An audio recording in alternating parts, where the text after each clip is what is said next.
our objectives for section 1 here. What is the underpinning? What do they call the real estate license law? This is, pretty easy question here. Why is there a real estate license law? Who does it apply to? Who's exempt?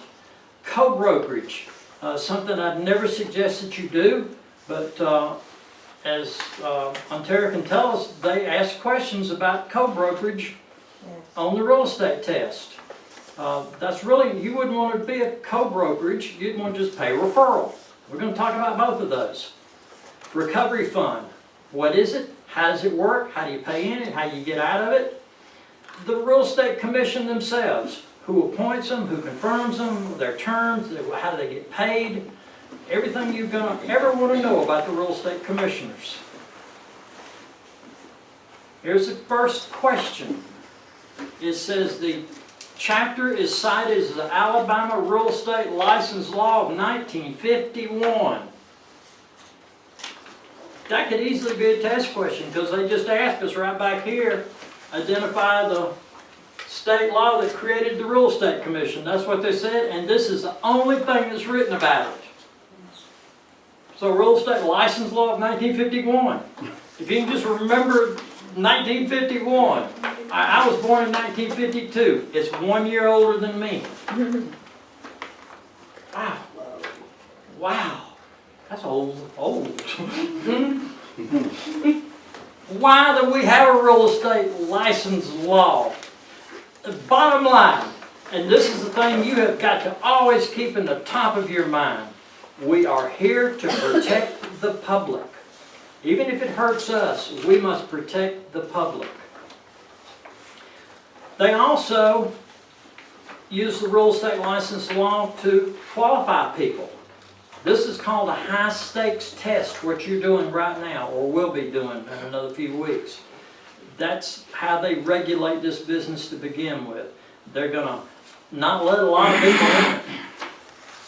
But the ones they do let in it, they feel are qualified.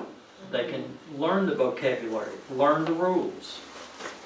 And then they regulate the business. They have auditors that come in.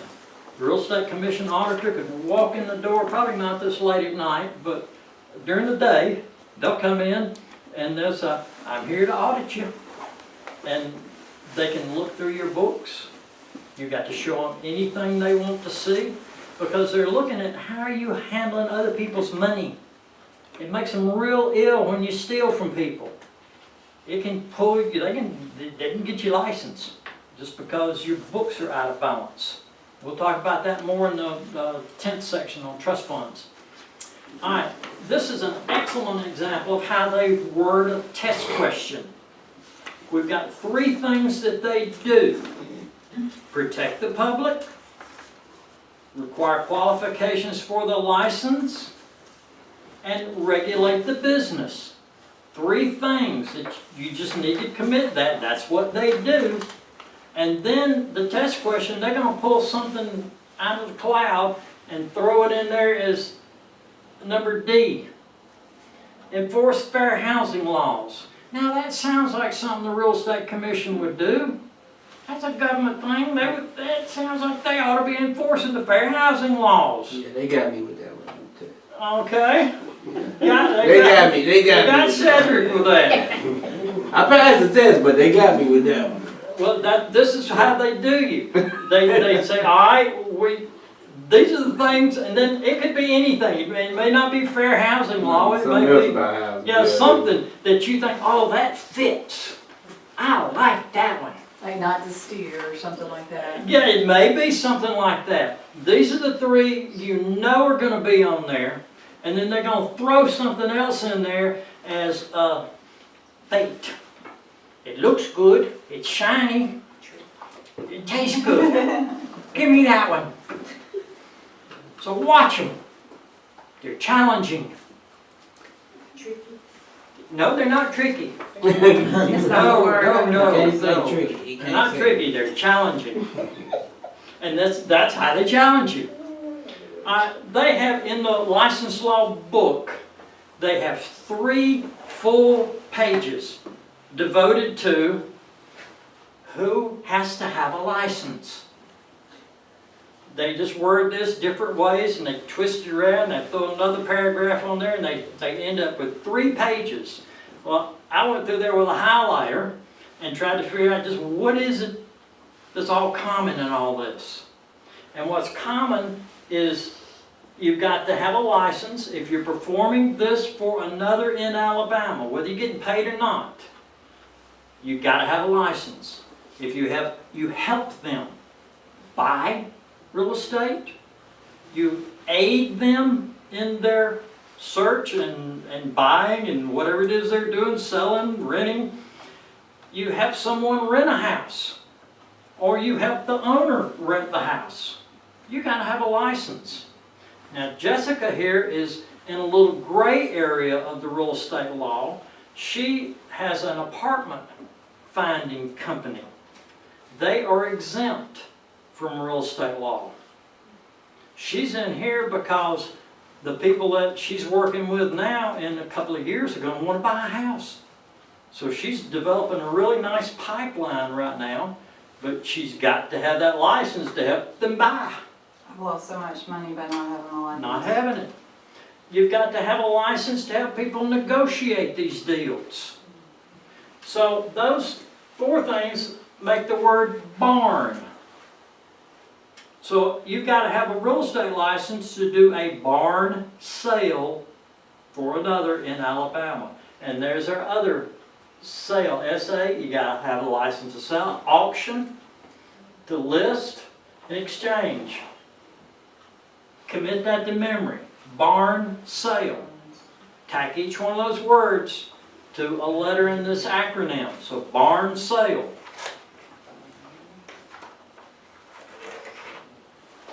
Now there's some people that don't have to have a license. Interesting group here. An attorney. Well, to start with, you can help your parent, child, or spouse buy or sell, rent, do any of these other things without having a license. I don't see brother, cousin, any of those people. It's real specific. Parent, child, spouse. You're helping them, no license required. Now an attorney, a lot of times they're involved in estates and other deals to where they need to help somebody sell some property. They don't have to have a real estate license to do that. But if they went into the brokerage business and hung a sign outside that says, real estate services, come on in. Now they've got to have a brokerage license. But if they're just doing their attorney duties, no license required. Now, if you're under a power of attorney, another situation, you don't have to have a license to do that. So we've got parent, child, spouse, attorney, or acting as an attorney at fact. There's some people that are helping like an executor with a will. They can help, they can do the transaction. They're not really helping, they're doing it. Public officers, like the sheriff, standing there on the steps, auctioning property off that's in foreclosure, he doesn't have to have a real estate license. Apartment managers, still in the apartments, they've carved out a little, y'all won't bother us. Apartment managers, they may have 100 units that they're managing, dealing with 100 different tenants. They don't have to have a license for that. They're all working for the same owner. But if this thing turned into a condominium development, now that same person doing the same job would have to have a real estate license. That's kind of where they draw that line. Timeshare, that's another different license. It's a real estate license, but the license we have is different. They've got to do a few more of the little things. They've got to learn how to walk you around the room and say, look at this, this is where you can be. If you only have 2 weeks of vacation, you can take this anywhere in the country in a red week. I don't know why they got to have a different license, but they do. Just remember that. Now here's my favorite law of all the laws.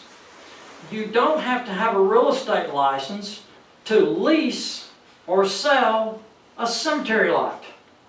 Have you ever heard of anybody leasing a cemetery lot? At least mine. How long you listening for?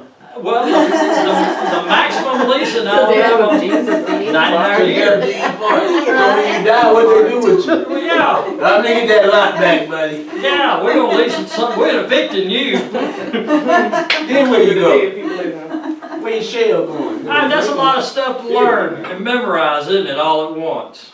How about if I had an easy way for you to remember that, just like our barn sale? The people that have to have a license. What if I could give you an easy way to remember this list? Would that be helpful? Sure. Uh-huh. Well, here it is. My attorney has authority as an apartment manager to sell timeshare cemetery lots. All our people are in there now. My property, parent-child spouse, mine, the attorney, they're exempt. The apartment manager, remember, they don't have to have a license either. And they can sell timeshare cemetery lots. One little sentence, you got all of them tied in there. This is another place they'll say, which of the following doesn't need a real estate license? And they'll list, you're selling your own property, your attorney's helping you clear an estate, sheriff, or you're helping your neighbor. Oh, which one could it be? Well, if you've got this, yeah, it's gonna be the neighbor. But if you've got something to tie all this stuff together, that'll help you get it. Okay? They've got some brokerage words. Remember vocabulary. That is a key to this test. You've got to have the vocabulary down. AREC. Well, I'm not sure what that is, but that's the Alabama Real Estate Commission. That's the way you'll always see it. You won't ever hardly see it spelled out. It's ARAC. And we got another here in Alabama. One of the universities has a division called ACRE, where it's Alabama Center for Real Estate. And I thought that was really neat the way they did that. Broker. Who's the broker? We got a couple of different levels of broker. We're going to get into that a little deeper. But any broker is a person that has taken the test you're taking now, been in the business 2 years, and then decides they want to take the broker course, which is another 60 hours. Then you sit for that test and you become a broker. But you're not the qualifying broker probably, because you say, okay, well, let me just put my toe in the water and see if I like this. You become an associate broker. Your license would still be under the qualifying broker. No different from being the salesperson. You can't do anything that the salesperson can't do, except when you get mad at your broker, you say, I'm out of here.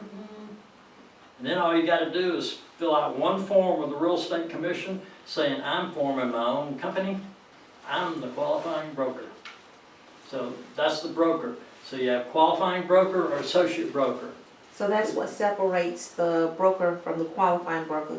The qualifying broker has the company, and the broker can be an associate In their broker. own company. Correct. Ontario was trying to clarify that for us to where you're a salesperson first, 2 years, you can take the broker test. When you take the broker test, you become an associate broker under the qualifying broker where you probably had your salesperson's license. Now you can stay there, or you can fill out a form with the Real Estate Commission and become the qualifying broker at your own company. But you gotta have a separate office space and all Right, that. we're going to get into that a little later about all the qualifications for that. Company, what is a company? Engage, I don't know why they use that word in here, but they put it in there, so watch for engage on the tab. Oh, it's on the tab. No, I heard the basketball players, professional basketball players, using the same word. Said this is a new word. I'm like, no, that's a real estate term. You know, I heard them talking about being engaged within the industry. Ontario has taken the test. So Yeah, she's everybody seen some of knows. these words show up on there, and engage is one. She said, watch for it. Enacted license, we're going to talk about that in a minute. what is a license and the license period. We're gonna dig deep into that.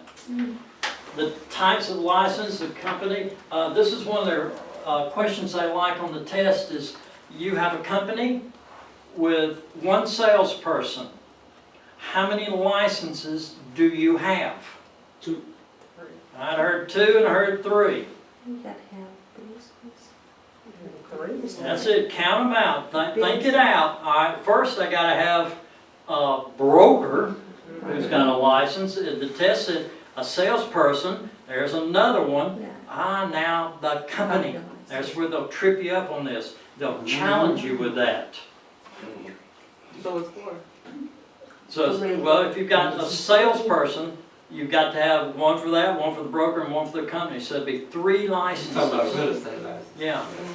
When you first pass that broker's test and say, well, I'm gonna be my own company, it would just be the company license and a broker license. So the company has a real estate license? Yes, the company is a licensed real estate brokerage. Here we have 3 different companies. So we have to have 3 different company licenses, and you have to have a broker license for each one of them. So they love renewal period. Yeah. How about the city license and the county license and all those licenses? Well, on the real estate test, they're just talking about the real estate license. Okay, Yeah, that's and different. that's a whole You can have- different thing there. James is worried about the city and county license.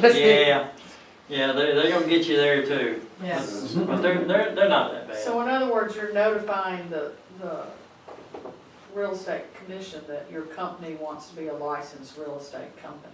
The company doesn't take a test, but you get a license as a real estate company. Correct. Fran's trying to clarify that to where I didn't quite get it. It's a broker has to have the license first.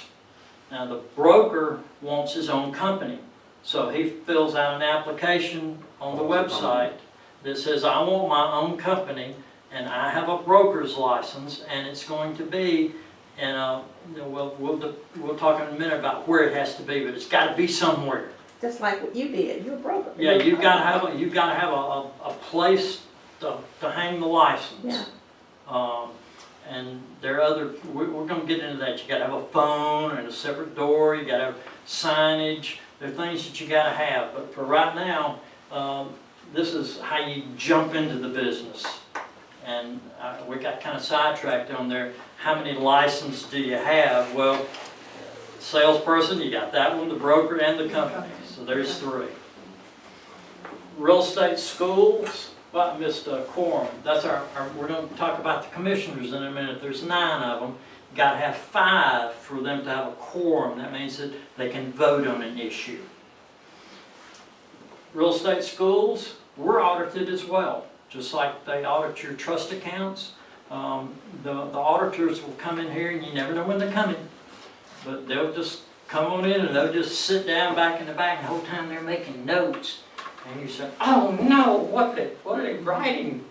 But they're here to help us grow. They see you doing things that you shouldn't be doing. They're not going to call you out in class, but they'll tell you later on, don't tell them we're tricky.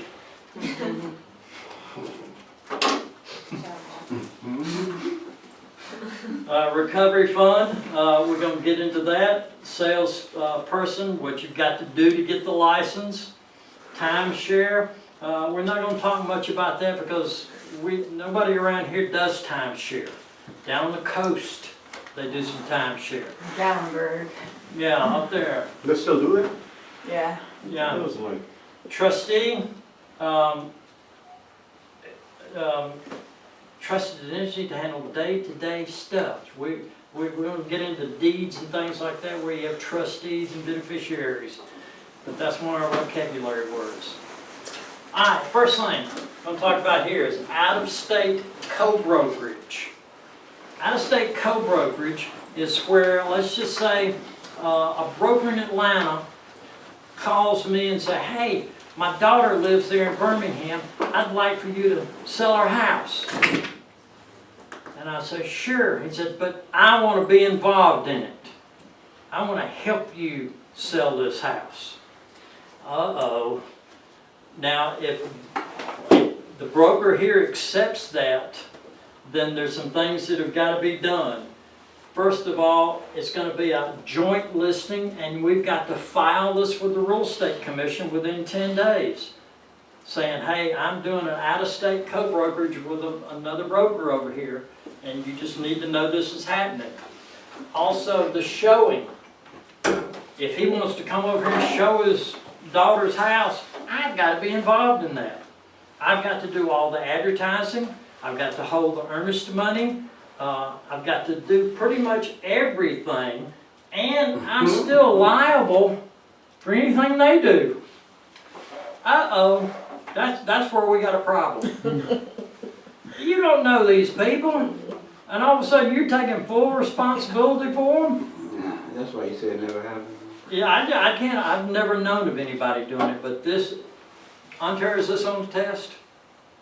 There was a co-brokerage question, but not to that extent.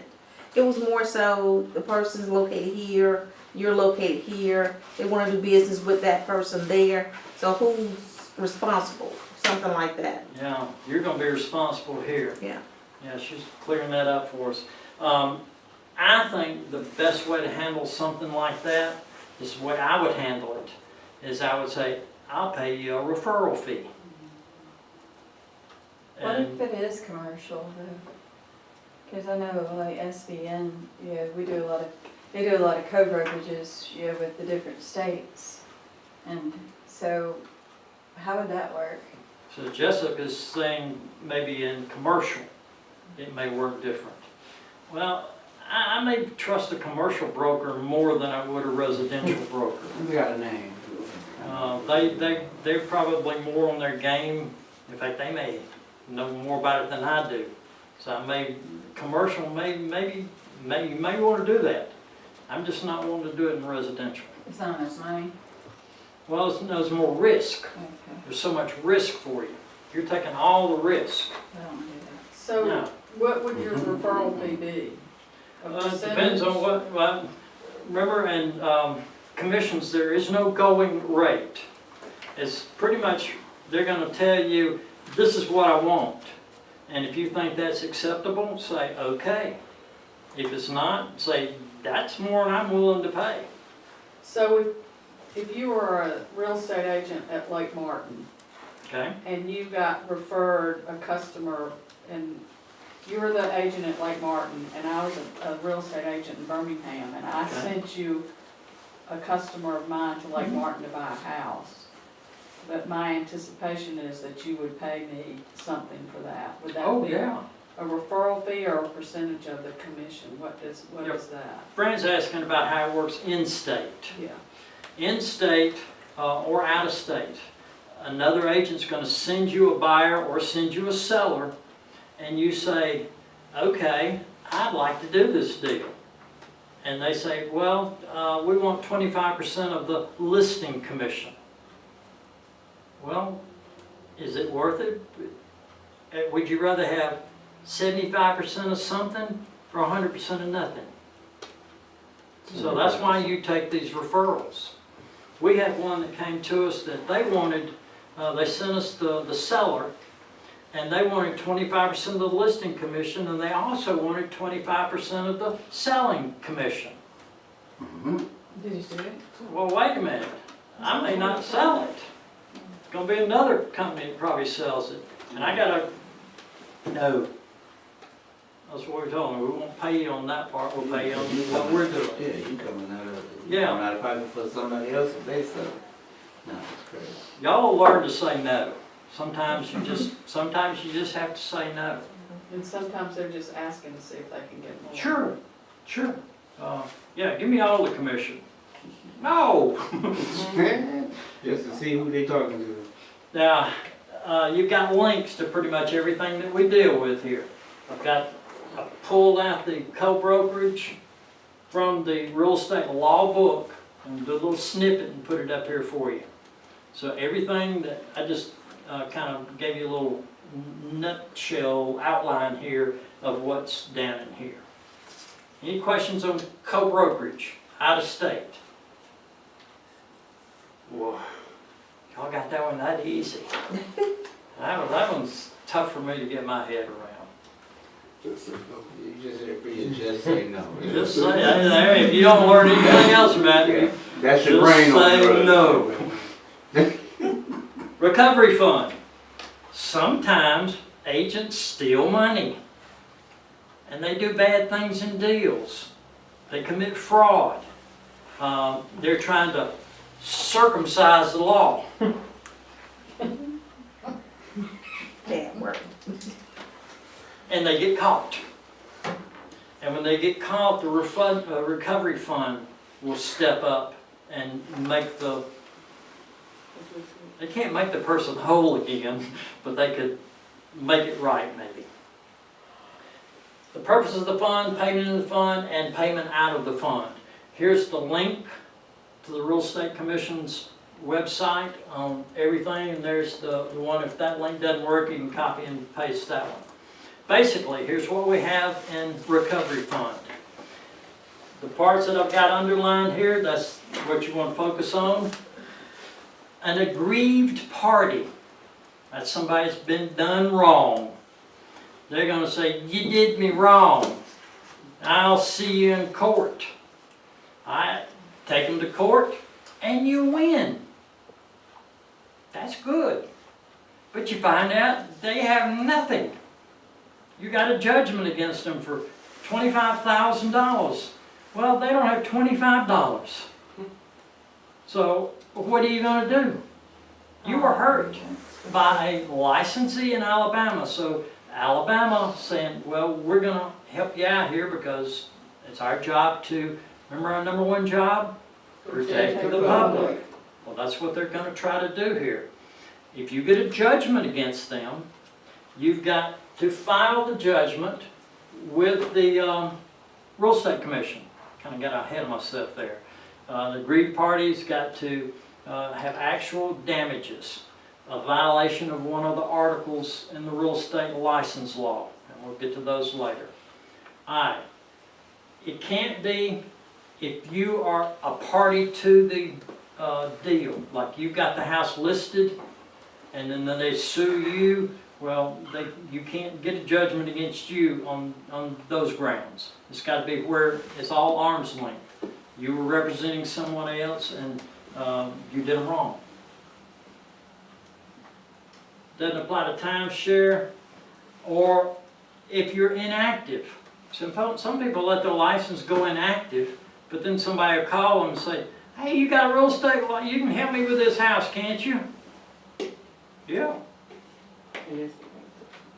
Yeah, it's not active, but yeah, I still remember all that stuff.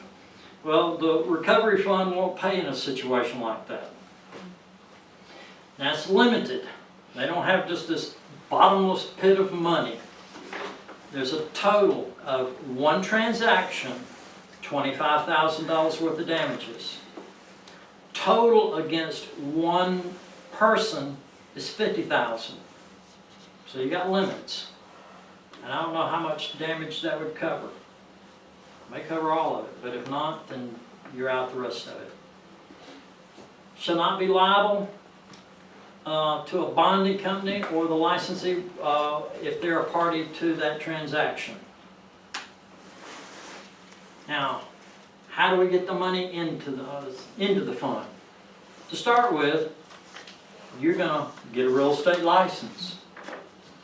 And when you get your original license, that's your second license. You get a temporary first, and then after you do your post license, you'll get an original license. And when you get that, you're going to pay in $30. That'll go into the recovery fund. And that money just accumulates.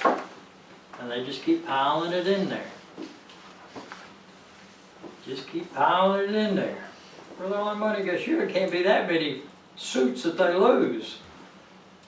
Well, what they do is if they get a whole bunch of money, they'll take it and spread it out to like ACRE that I mentioned earlier that helps agents do better and not do bad things.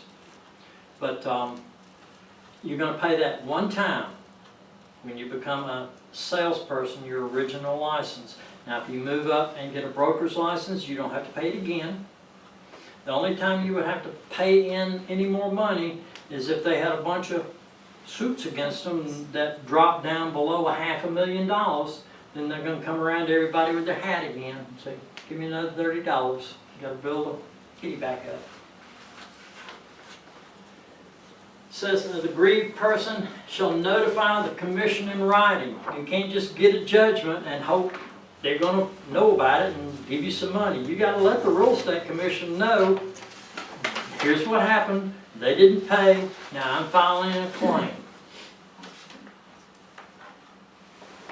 Now, if they pay out money on your behalf, the first thing they're gonna probably do is what? Take your license. Take your license. They don't want you doing this anymore. So they're gonna pull your license, and it says they may. I'm betting they probably will. So once they pull your license, you have the option of paying the money that they paid on your behalf back to the state, and then reapplying and saying, you know, I've repented. Now, I'd like to try this again. And you'll go down and appear before the commission, and they'll talk to you, and they will decide whether you should get your license back. They don't have to, but they can. Okay, that's all on our recovery fund. Got any questions on recovery fund? It's not a whole lot to it. It's just you pay $30 into it at the time you get your original license.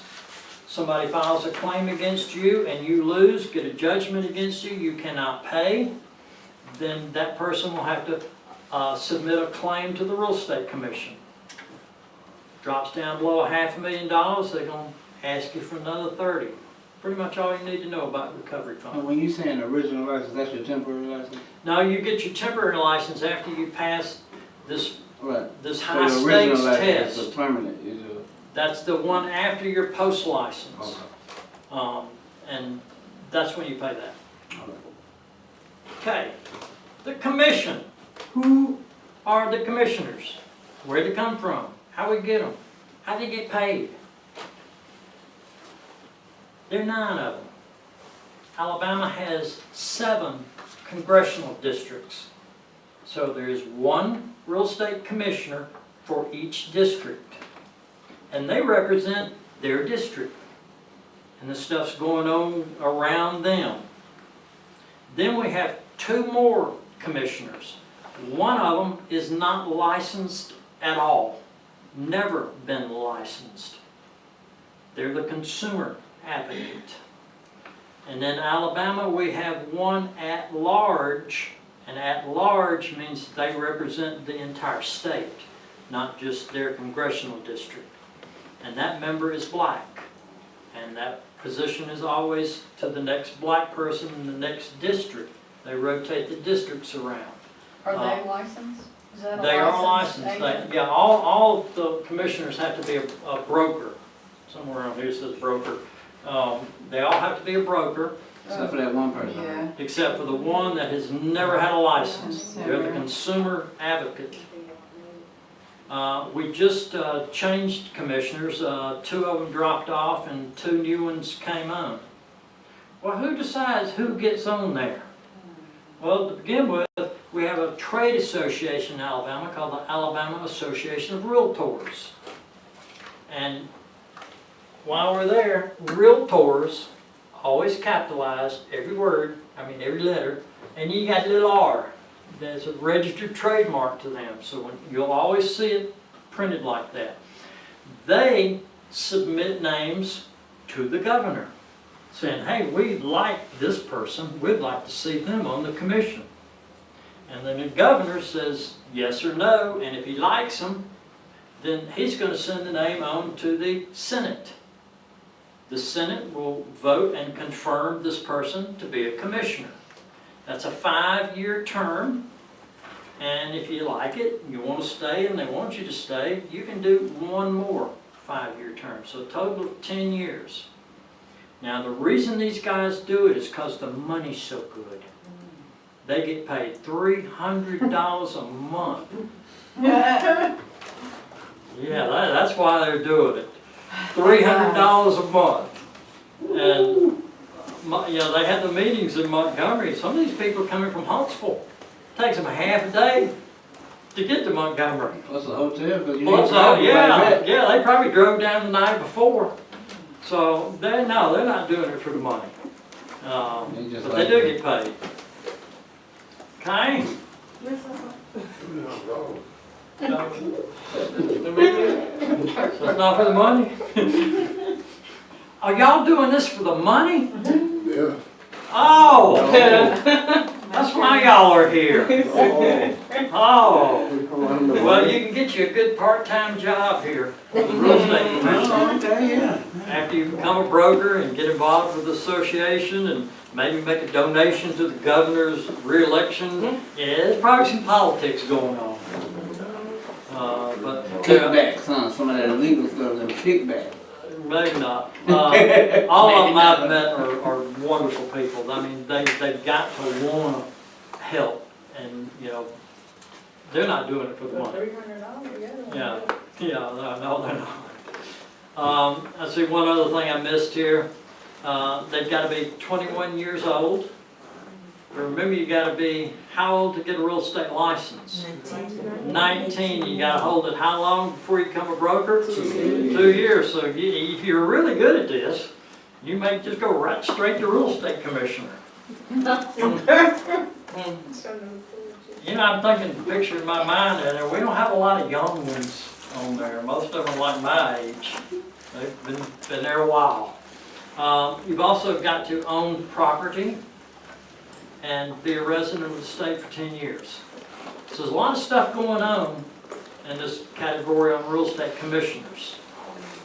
Okay, got any questions on who they are and why they're there? I covered it that well that y'all, I didn't even give you a mnemonic memory technique to get all this. You We just, gonna remember that. you just They absorb doing it. all that for $300 a month, Steve. That's- Yeah, forget them crazy ones. They must not already have some belly. Right. Just for the money. Yeah, well, that's how you're gonna tie it all together. Alright. Here is our website for the Real Estate Commission. It's AREC, there those letters again, .alabama.gov. You go there and there are a lot of links up here. You might want to go there and just look around and see what's there. Yeah, they get the application for your license. Yeah, application, all that stuff, pretty much anything you want is on there. The license law, see if over there it says license law, you can click on that and search for like recovery fund and bring up everything that's on recovery fund. I printed it and stuck it on here for you, so y'all won't have to look at that one. They got some contracts on there too, don't they? There's- Some contracts. Well, no, we use different contracts around the state. Usually those are provided by the local boards. Oh, okay. Now, one thing they do have on there, it's kind of like a contract, they have a seller disclosure form. Oh, yeah. They're not required in Alabama, but they have one there if you want to use it. All right, they've got a Facebook page. You can go in there and like them. Or not like them. Up to you. These are our commissioners. There are 9 of them. You And just got some new ones, right? yeah, Cliff just fell off. Yeah, Um, he was cool. I like Cliff. He's also a real estate instructor. So we see him down at the mission, not the mission, the commission. And one of the other ones fell off, and the new person that took that was from Fort Payne. So, you know, they come and go. There's also other staff at the Real Estate Commission. Besides the commissioners, you can call down there and they encourage you. They want you to call. They would rather you call and ask a silly question than to just make up an answer and do something and it'd be wrong. And then you got to come down and stand in front of the real estate commissioners and they do, guilty. Give me your license. So call them. The legal department. Legal right over there. I think Lori's the one that you called to sign up to be on the, on the bar association. Well, legal, you can call, they have an attorney down there, it's there all day, every day. You can call her and say, hey, I've got this question. And she said, well, tell me. And you tell her what the problem is, and she'll say, well, here's the license law that applies. So they're there. Any questions you have about anything to do with this, you can call somebody on this list. And if they don't know, they'll say, well, let me transfer you over to so-and-so. And they'll do that. So don't be afraid to call them. Even right now, if y'all got a question, we've got this crazy instructor. Dresses up like a judge. You keep saying the test is tricky. Yeah, he says it's tricky. I don't believe everything he says. He's giving us the answers. Yeah. And acronyms. Yeah, he said there's a cheat sheet somewhere, and he won't tell us where. Call him, tell him. Well, that's what our fees are paying for. is that Exactly. association. Yeah, Yeah. they're there for us. They are there for us. And their job, their number one goal is to protect the public. And if you got a question, they want you to protect the public. All right, moving on. Agency disclosure. Agency disclosure we touched on in the first session on agency. Look, she ran away. So I'm going down to the Real Estate Commission right now to report to you. You're going too far. Agency disclosure, this is the general residential contract, sales contract. Agency disclosure was such a big problem for people that they moved it about a year ago from down on about page 3 or 4. They moved it all the way up to it's the first item you see now. After you fill in who you're dealing with, before you even talk about price or anything else, any of the terms, who is working for whom? Listing agency, selling agency. You know the way we can work with people. We're working for them or with them. And if we're dual or transact, whatever you're doing, you check that box. And your seller and your buyer both initial this, so they both understand what's going on. Before you even talk about price, you decide, I want to know whose side you're on. Well, this tells them. So that's gotten to be more important than it was, at least to the people that wrote this contract. All right, that gets that section. How did we do? So identify the state law that created the Real Estate Commission. Y'all help me out here. 1951. 1951. Oh. You older than that. One year younger. Oh, yeah. 52. He's Well, older if than that me. helps you remember. You just look at me with my birth certificate and say it's older than that. The purpose of the Real Estate Commission law is what? Protect. Protect the public. And how did they do that? Through qualifying that you're qualified to do that. And I was just looking. It's fine. She was finishing up qualifying.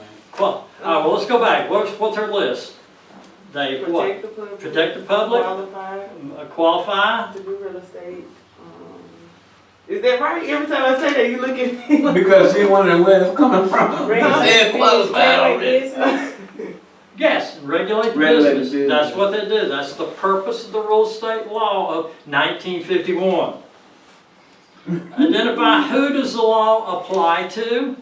If you're going to do what kind of sale? Barn. A barn sale. What's our acronym letters there? B? Aid, Rent, rent, negotiate. Okay, and then Sale, sale. auction, list, exchange. Good going. Good going. I know there was nobody in here looking at the list. But even if you were, as you called it back out, my philosophy on teaching is you need to see it again and again. You need to hear it, you need to read it, you need to work with it, you need to write it, exactly. And that's the way we're gonna do. We're gonna see it over and over and over again, and it'll start sinking in. Who is exempt from the real estate laws? My attorney. My attorney has Department to sell timeshares. Cemetery. timeshare cemetery lots. Now there's a concept, a timeshare cemetery lot. I get the red week. And apartment. My attorney has authority as an apartment manager to sell timeshare cemetery lots. See how easy this stuff is? So easy.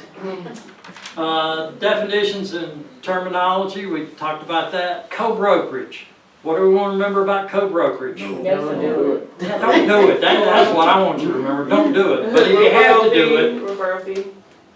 yeah, pay them a referral fee. But if you have to do it, You're responsible for everything. you're responsible for pretty much everything they're doing. Risky. You have to do the advertising, you have Everything. to show the properties, you have to hold the earnest money, you negotiate, you're doing all the work and you're giving them the money. Wait a minute, what's wrong with this picture? Recovery fund, what do we need to know about that? $30. $30. When? After we have the License. When you get the original license. Alright, how you gonna get money back out of there? You just send Take them a court. Take them to court and get a judgment. judgment that you And cannot file the collect, judgment. and then you have to do what with that judgment? Written, send them a written notice. So give it to the commissioners and say, hey, I need some help here. They didn't pay me. I got a judgment, and now, you got some money? They said, yeah, we got this big bucket over here with how much in it? 50,000. 25,000. There's $500,000 in this bucket, but we can't give you all that. How much can we give you in one deal? 25,000. That's on one person, but a total 50,000. 50,000. Good. That's the recovery fund. All right, appointment of the commission. Who appoints the commissioners? Relative. The Realtors Association, the Alabama Association of Realtors said, we like these people. And then they give them to the governor. Give that name, and then the governor gives it to the Senate. Senate, and the Senate votes, and then they give them this enough, they can buy them a new Escalade for the money they're making. Or maybe put a tank of gas in it to get them down there. So how much they getting paid? $300. $300. And how long can they serve? 10 years. 10 years 5-year total. term, 2 terms. Five-year terms. And where do they come from? All over the state. The 7 congressional districts, that's 1 commissioner from each, plus we got 2 more that serve at large. One is consumer advocate, and the other one is black person. So that's what we got, and both of those people are looking at the whole state. That's called at large. Real estate staff, we got a bunch of people that work in Montgomery besides the commissioners. Legal staff, education staff, we got a bunch of people down there that will answer your questions if you just call them. Say, hey, help me. And agency disclosure. What's that mean? It's a clause on the contract. You gotta tell who you working with and who working for whom. Who's working for whom? See, we've learned out it's some more English in here. I would have said, who's working for who? My English teacher over here tell me it's whom. So who's working for whom? You're either working for somebody, and that's, Or what with kind of somebody. relation is that? A client. Client, agency, yes. And if you're working with them, Transaction. transaction broker, yes. Now we can have another one there called dual, and that means you're doing what? Both. Working for both sides. But you've got what? Arm length. Arm's length there. You can't tell these people they're 3 months behind on their payment and they're fixing to get in foreclosure. And you can't tell this, well, they just won the lottery. They'll pay anything. That's the kind of stuff you're keeping to yourself. Okay. Any questions on our first little segment here. Because we have made it to break time. Wow. We good? Y'all not gonna run? One ran away. She gone. So I can't take it anymore. I'm going to the real estate commission. I'm telling on you, you making me work too hard. You done gave us a sauce. All right, let's take a break. Okay.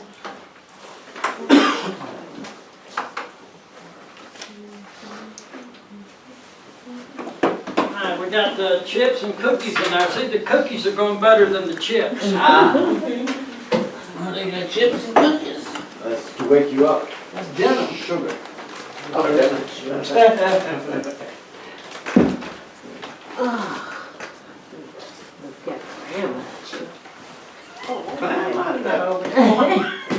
Uh-oh. Stop tripping.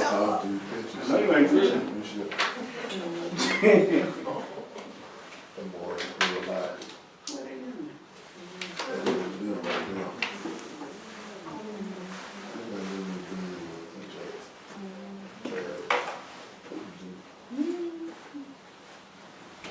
Is it the same part every time? Pretty much Daniel was at that time. Charles Daniel. Yeah, the squad. David was on this one. David was back then. This was before they put the little ribbon on. Yeah.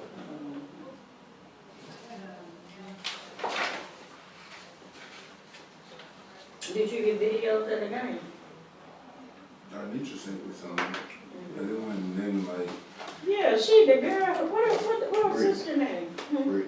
She told me, she said she did the whole game. Yeah, she wasn't just focusing on Juke. Yeah, like I did. But Juke didn't really do that. He just controlled the game. Yeah.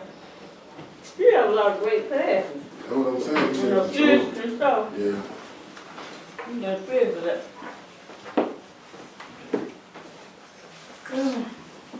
You had a good weekend? It was pretty nice. My husband was out of town, so I got a lot of cleaning done.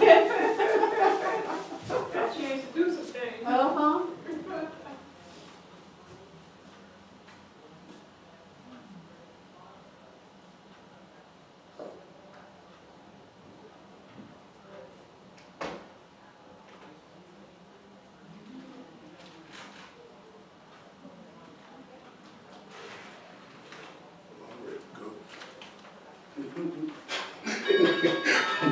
Real talk. Golly. Tired. Oh, is the test really that hard? Man, it's difficult. It's difficult. Ain't trying to scare you or nothing, but I mean, yeah, I get that part. it's difficult though. You might have to take it a couple times before you pass it, you know what I'm saying? I do pretty good on multiple choice stuff. Yeah, it is nice. Trust me when they tell you, this ain't the ordinary multiple choice. It ain't like no none of the above or no all of the above on there. So, they gonna ask you what answer. Where you been? Hmm? So where you been? I got a new number too. Yeah. You gotta give me a new number. Okay, okay. I got my week to do everything. I know you see my face, but that's what Did you get down at UAB?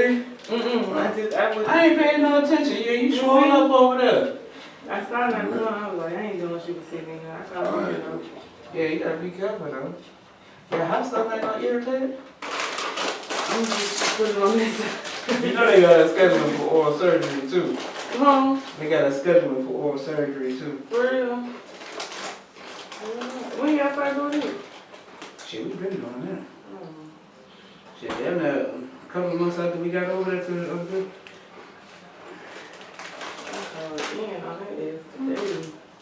Oh, you didn't go? Yeah, Chrissy was saying that. She said, everybody called in. Oh, Brooke called in for this, called in. Everybody called in. They had Corbin triaging people. He gonna be so mad. She couldn't even find them. I was calling them to ask them a question about somebody returning to work. Yeah. She He couldn't gonna be even so find mad them. at me. Because he was saying last week, he was like, you gonna call in Monday. I no damn yeah. I ain't saying to be swallowed this long though. But Yeah, you supposed to every long time. You had to go in Friday. Friday? Mm-hmm. Yeah, when I He put a lot of work in on his bottom too. Well, yeah, it was cut it hard off, for us to yeah, cut it out, drill it in, put the drill on everything. Yeah, drill it out. Yeah, it is. Oh yeah, that's why you swallow. You I gonna ain't swallow a feel it. little bit. When it was happening, but You get some of them opioids. I told them this. You know some of them already? That's why it's They gave me some ibuprofen. They gave me some strong ibuprofen. I've been taking that. I took a few on with, it don't hurt, it just big, swollen.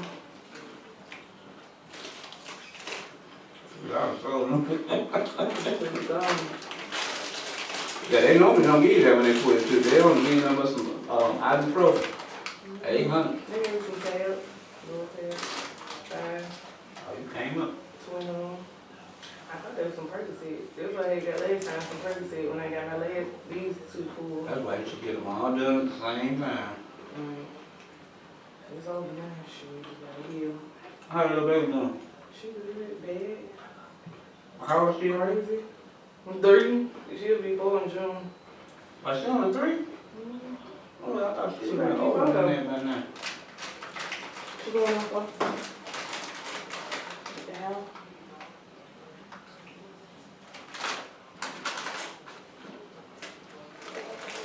We about to call in, I don't know.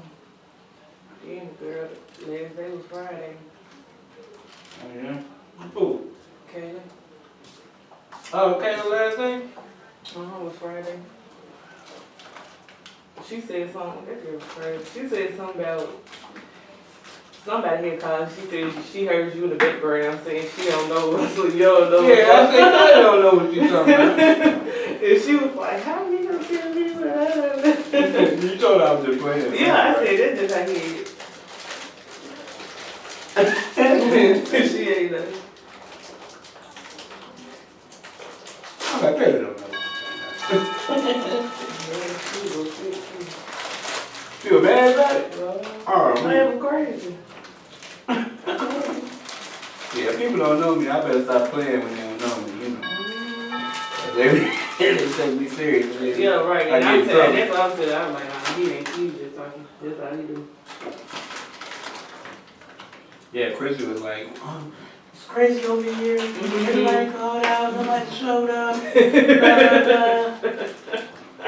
She was like, China, I'm gonna fire China. They ain't I'm gonna gonna do fire shit. Cheyenne. Baby, till they get some points in on my ass. Until then, they can't do nothing. Ain't getting none on you yet? You ain't got no points yet? Nope. Good, good, good. I got rolled up the other day. For what? What you did? So, you know I'm the supervisor over there, right? Yeah. So, manager called me in the office, was like, hey, you know, Shauna, them, they always late. My team, I got a team for the Did something late. still always damn late? And so, Mm-hmm. she called me in the office, I'm like, oh, they're gonna roll out this new attendance policy, blah, blah, blah, yak. It hadn't come down yet, but you know, this is what they plan on doing. Mm-hmm.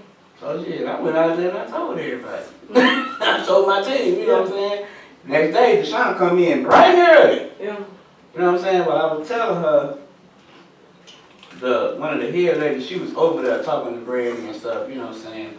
And she heard me telling them. You weren't supposed to tell them? I guess I wasn't supposed to tell them, but they wanted to send it out in a big email. Oh, for real? Yeah. I wouldn't hear them. But I told my team, because they always late, you know what I'm saying? So I want to put them up on game, you know what I'm saying? That's my team. Right. So, she told Pam, she went straight down there to Pam's office. You know, Pam, the head. Who was the parent? Karen, the lady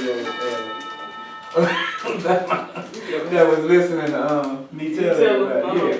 She went straight down there to Pam's office. Pam and Karen, they said in the office, they called Rebecca, my manager, and told her to write me up. Hey, that's a reason for right up? Yeah, they wanted to release it in, you know, their own way, like in an email to the whole company at the same time. You at least got a warning. Listen, so that was my first, like it's supposed to be a verbal, you know what I'm saying? Right, But right. they made me, they turned it into a written. Yeah. And I was like, okay. So, anyway, they was just like, Where do you work? I thought you worked at UAB. I do. They didn't give you a verbal to That's what start I'm with? saying. They don't make No, no they went sense. straight to a, right And to they a, just to slow a written down. I feel like yeah, they just be being low Write a down letter on to your purpose. I don't like personnel supposed to file. do that. Put a letter in your personnel file. That don't make no sense. You just trying to put these, make it better. I understand you trying to mess You're up. just trying to improve the performance of your And department. next day, everybody came in bright and early. You should have seen it. It was like magic. You know what I'm saying? I was like, whoa, you know. What is your department? What do you do? So I supervise scheduling for GI surgery, gastrointestinal surgery, Uh-huh. oral surgery, oral and maxillofacial surgery. Well, you know, you can write anything you want and ask them to put it in your personnel file, and they're required to put it in your personnel file. Yeah, I had to write that to HR. Yeah, but you I ain't gonna write it to my manager. No, you don't have to. You can write to HR and put it in your personnel file. And you're allowed to look at your personnel file anytime you want. I used to work in human resources, not there, but other places, so. Yeah. And that protects you. Well, at the end of the day, me in Alabama, I work at Will State. I know, but still. So, I know. it take me a little, give me some sort of paper trail, that's for sure. No. But I'm out of there. But I've been looking for a job anyway, so How long have you been there? 2 years.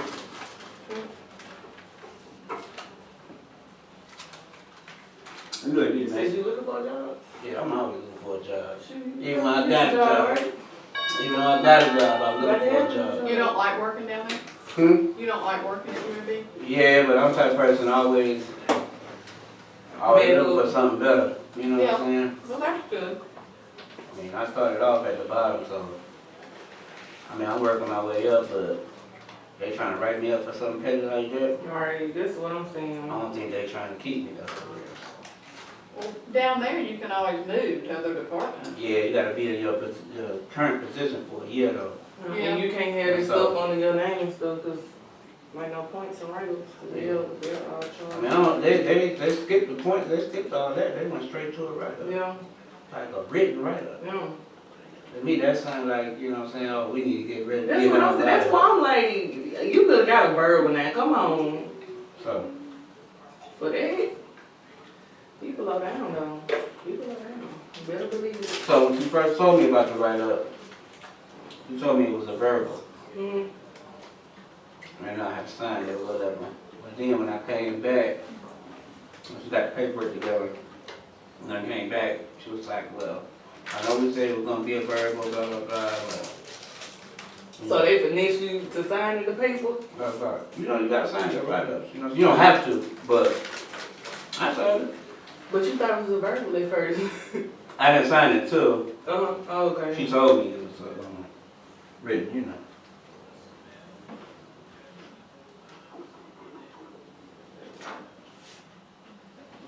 I think I'm gonna have to print these out individually.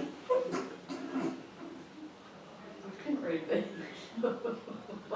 Put them slides. Yeah. Yeah, that's what I was saying, like, Usually I can read that's them, what but I I was can't read saying. these. Like, it gotta be a way you can print 4 on the page, you Uh-huh. know, make them Make them bigger. bigger.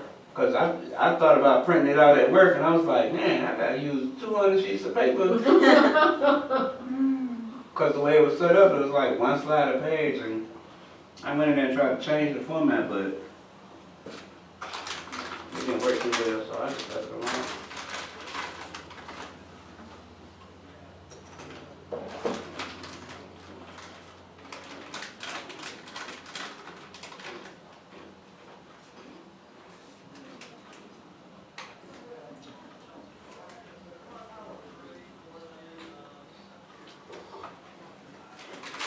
Yeah, Crystal was having a fit today.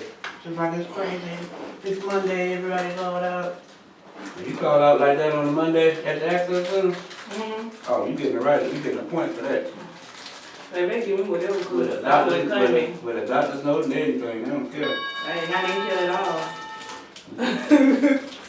I'm like mouth swole, man. Hopefully tomorrow it'll be gone down a little bit low, cause I couldn't. But I ain't know Brookhead called in too. Frank is called in. Everybody called Yeah, in. on top of that, Everybody. girl had already quit. They said she don't even, she said, it was like, Corey's triage patients, I don't even know where he is, to be honest with you. I can't even see him. Girl, I know he was so pissed. He gonna be so mad at me. He gonna have some smart to say Wednesday. Come Wednesday. Yeah, he was mad, boy. Nah, I'm not gonna go. I ain't even talked to him today. He normally calls me with some mess. So I called him with They some. ain't get the flood pool to help them. And then Angela back over there too. I don't want to work for her either. Who is Angela? Oh, Angela back over there? From McLean, yeah, because up there, Kayla quit. So Angela coming back over there.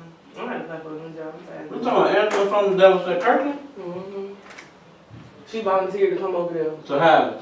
Yeah. Oh, she just want to be a thorn in y'all's side. Yes, that's exactly what she want to do. That's exactly what she want to do. You don't feel like get my face. You can't get away from her. Stop talking to me. She like that. She like Freddy Krueger. Don't go to sleep. She just talk too much. She talk too much for me. I'm trying to do all they talk. Let's work, get it done, and let's get it out, get out. I got other stuff going on.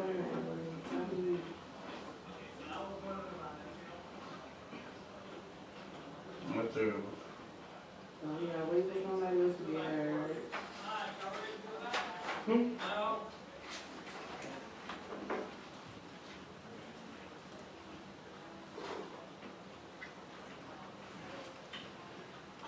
Everybody's getting some coffee. Yeah, Put y'all to sleep. they made some more. They had to make some more. Yeah, they made some There was more. a long line for the coffee feed. They had to make another pot. Well, I got 2 pots in there. I I turned didn't see it. the other part then. I had to get water. I was like, I ain't even waiting for no coffee.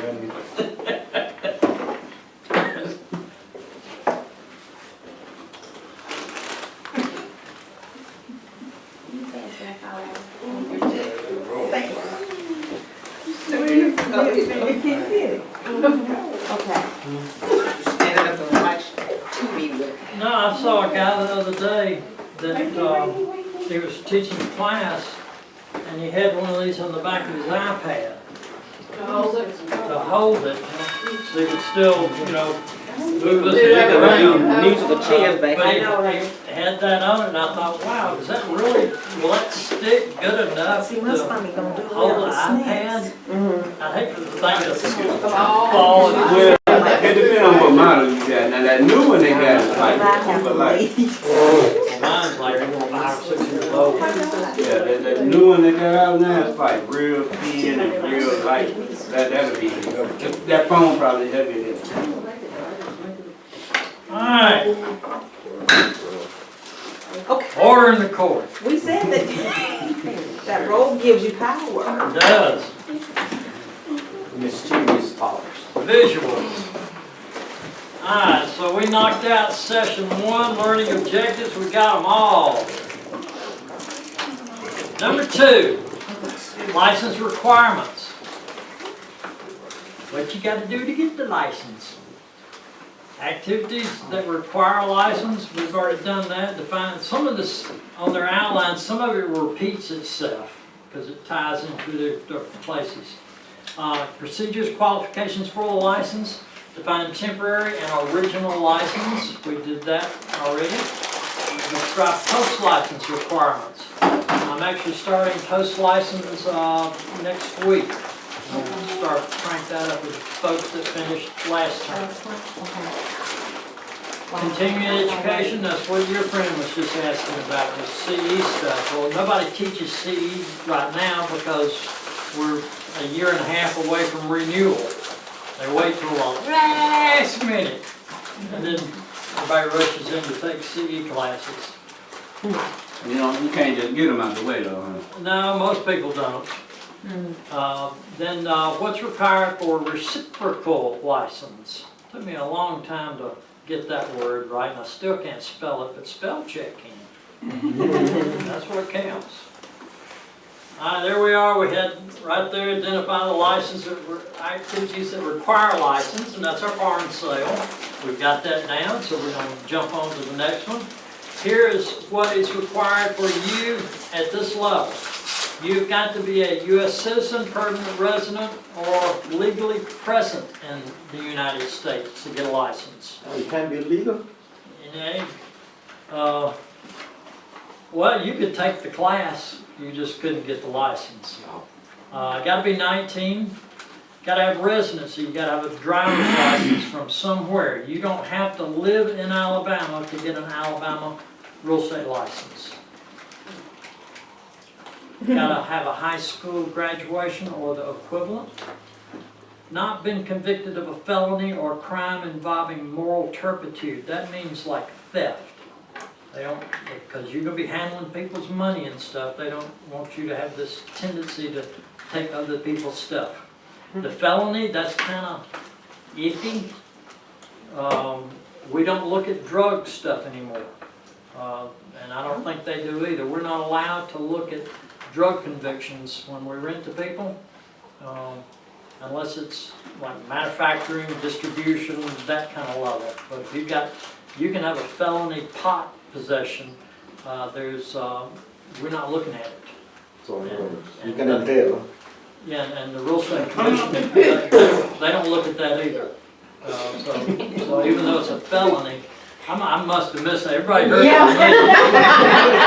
I didn't hear it either. You said you can inhale. You can inhale. Okay. One of the guys, yeah, I never inhaled, you know, was running for president. Yeah, I heard about him. Bill Clinton. Okay. I didn't inhale. You can't have your application rejected in another state because of some of this stuff, and then come over here and fill out a new one and leave that stuff off, because you're going to pay them $25 to run a criminal background check on you, and it's going to pop up there. We do property management, and we run a criminal on everybody that rents from us, and a lot of people forget to tell you things that are back there. You guys check the credit score too? We do, yeah, we do credit. We require a minimum of 620 credit. Okay. And then, you know, the felonies or the crimes that we're looking at, stuff that would indicate a problem to the property, like domestic violence. We don't want that in there because we see problems coming. Yeah. But any kind of drug issue, we're not allowed to look at it, and they don't look at it either. So you can inhale and get caught with it and still get a real estate license. All right. You've done all those little hoops, but this is the one that counts right down there. You got to pass the test with a 70. That's right. A lot of people get 69, 68, Nope. 67. Can't even round it up. They do not round up. There's not a curve. There's not a bridge on the curve. You got to get a 70. But to get out of my class, you got to get an 80. Because I want your confidence to be up. And if you get a 70 on my class, your confidence is not there. You're going down there saying, oh no, I paid $75 and I really don't know this stuff good enough. So if you get an 80 on my test, your confidence is there. How many times did you take your test? I've only had a couple of people to take it more than once. We've actually got a thing hanging on the bulletin board here. The Real Estate Commission sent me last summer saying my first time test takers, 4 out of 5 passed the first time they take it. Wow. And to me, I'm thinking, well, just pay attention, learn barn sale, learn these memory techniques. Right. We've got a whole I got an 11-page sheet of memory tricks, like barn sale and all that. It's on the website, down at the bottom, that education page. Pull that off, and I think it may have been in your packet. But anyway, that's how we're going to get you over the test. You got to tie things together, but you got to do that. 80%. Now, once you passed our test, well, actually, let's back up one. You get through this course, you've got 6 months to go take the state test. Or if you don't, you gotta come back through this again. And y'all love coming down here. Oh, really? Don't? Y'all just love my costumes? Your honor. Yeah. 6 months. Then once you pass that, we're gonna go ahead and talk about post-license while we're on license. Once you pass the state test, you've got 1 year from that point to do your post-license class, which is 30 hours, and there's no test in that one. If you do it in classroom, if you do it online, they've got a test. But if you do it in class, there's no test. But you can go ahead and make your license active and work for 6 months as a temporary license before you do your post-license. But you gotta do it by the end of that 6 months, or it just automatically goes inactive. Then you've still got 6 months to finish the post-license training. Now, post-license, what we do here, you learn the rules. You learn what you've got to have a license for, and how old you got to be, and it's like you learn the rules to drive. And post-license, what we start out with is the first session is a business plan. What are you going to do to get people to come to you? How are you going to find people? And then we're going to move into things like pricing property, writing contracts, negotiating. We're going to learn the things that get you a check. Showed you one of those checks. We got 3 more coming this month, just about like that one, that I already know are coming. But see, it's a pipeline. You don't just jump into this and the first week you're going to get a paycheck. It may be 2 or 3 months, because you got to get stuff going and rolling. So right now you should actually be telling people, hey, I'm in real estate school. But a lot of people don't want to tell anybody because they don't know if they're going to make it.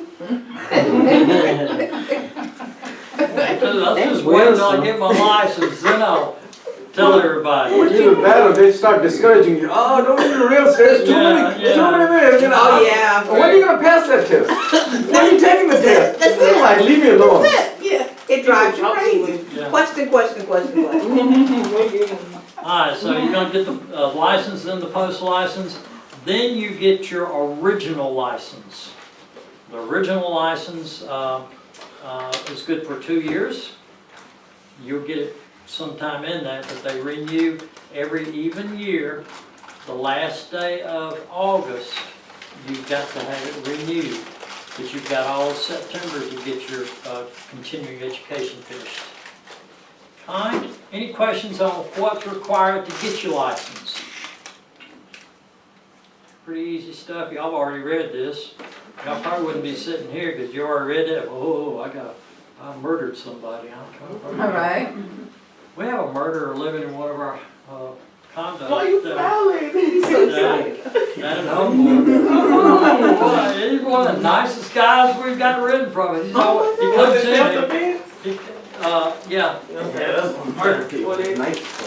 Yeah, he wasn't ready. He's real nice. He comes in here. We want to make him. All right, stand right there.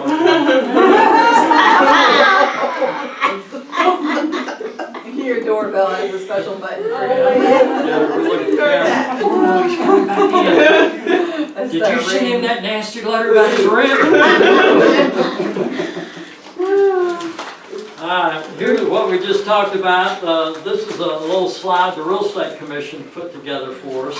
So when you follow, that's what we just talked about. And then you temporary, and you can either go inactive or active, and that's the path you follow to either stay in the business or not. Okay, this is a license activation form. Once you pass the test, they'll give you forms at the testing center to where you'll just fill it out and you'll send it to the Real Estate Commission. That's what it looks like. Oh, that's the form? Yeah, that's the activation form. Oh. You get that, you put the broker that's going to be responsible for you, and then your information and the company names and all that stuff, and then you have to mail it the first time to the Real Estate Commission.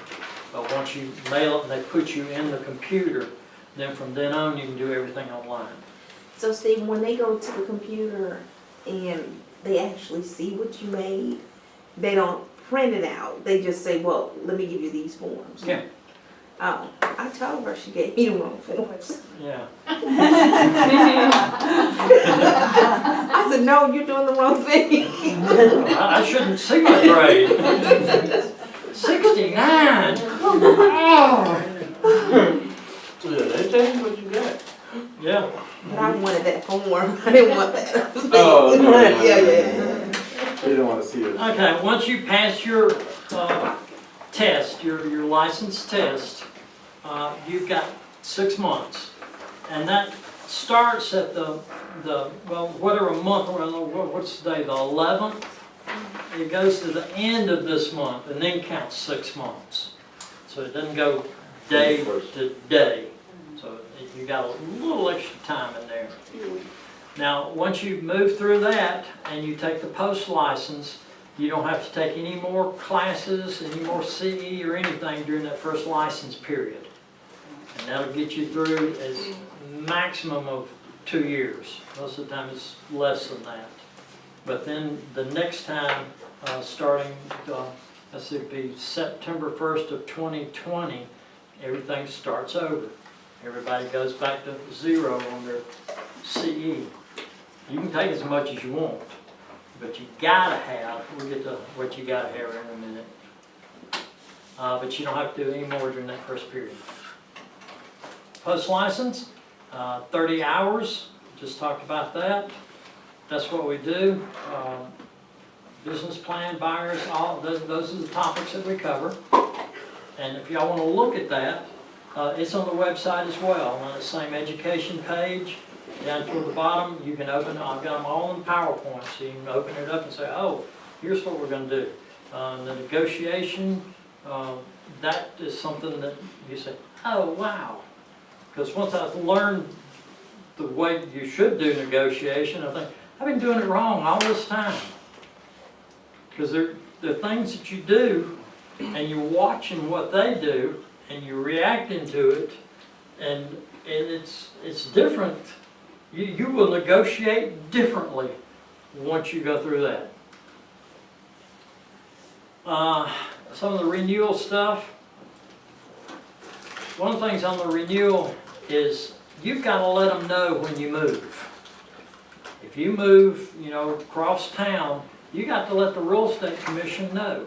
You got 30 days to let them know. If you don't, they'll fine you. But the reason you got to let them know is they're going to send you a notice when it's time to renew. And if you didn't get it, whose fault is that? Your own fault. And they're going to let you know it's your own fault. You didn't renew your license and now you got a penalty and you didn't do your CE. Your license has gone inactive. So when you move, you got to let them know. This is requirements for the CE. 9 hours of electives. And I teach, in fact, what we're doing tonight and Thursday night, I squeeze that down into a 3-hour because we don't have to spend as much time on stuff. We just burn through it. That's a 3-hour CE class. I also have their contract stuff we did last week. I squeeze that down to 3 hours. So that's 6 hours that you can get on CE right there. And then stuff like negotiating. There's your 9 hours of electives. You also have to have, everybody has to have 2 risk management classes. One's the basic, and then one's an advanced. They used to have a separate one for the brokers, but they squeezed it down last year to where anybody can just take the 2. And it teaches you how to stay out of trouble. Okay. And that's what you want to do. You don't want to get in trouble here. You don't ever want to stand in front of the judge or the Real Estate Commission. They're not happy if you're there. Okay, we've already talked about when it's renewed.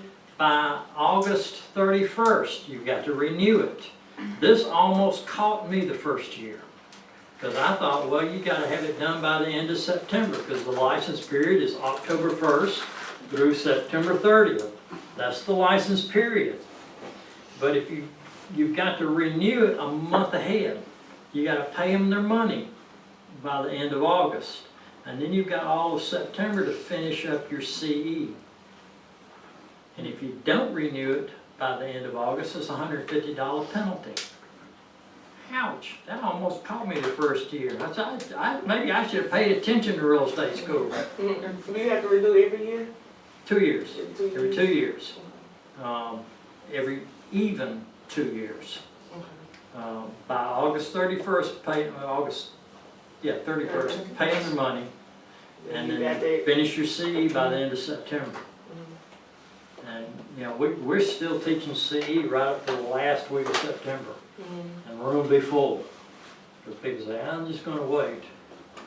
Well, I forgot. Typically, your CE is going to cost you about $30 for a 3-hour class. Most real estate training usually is about $10 an hour. My agents, anything that I teach is free. Just like when y'all finish this, we do post-license, that's free to you.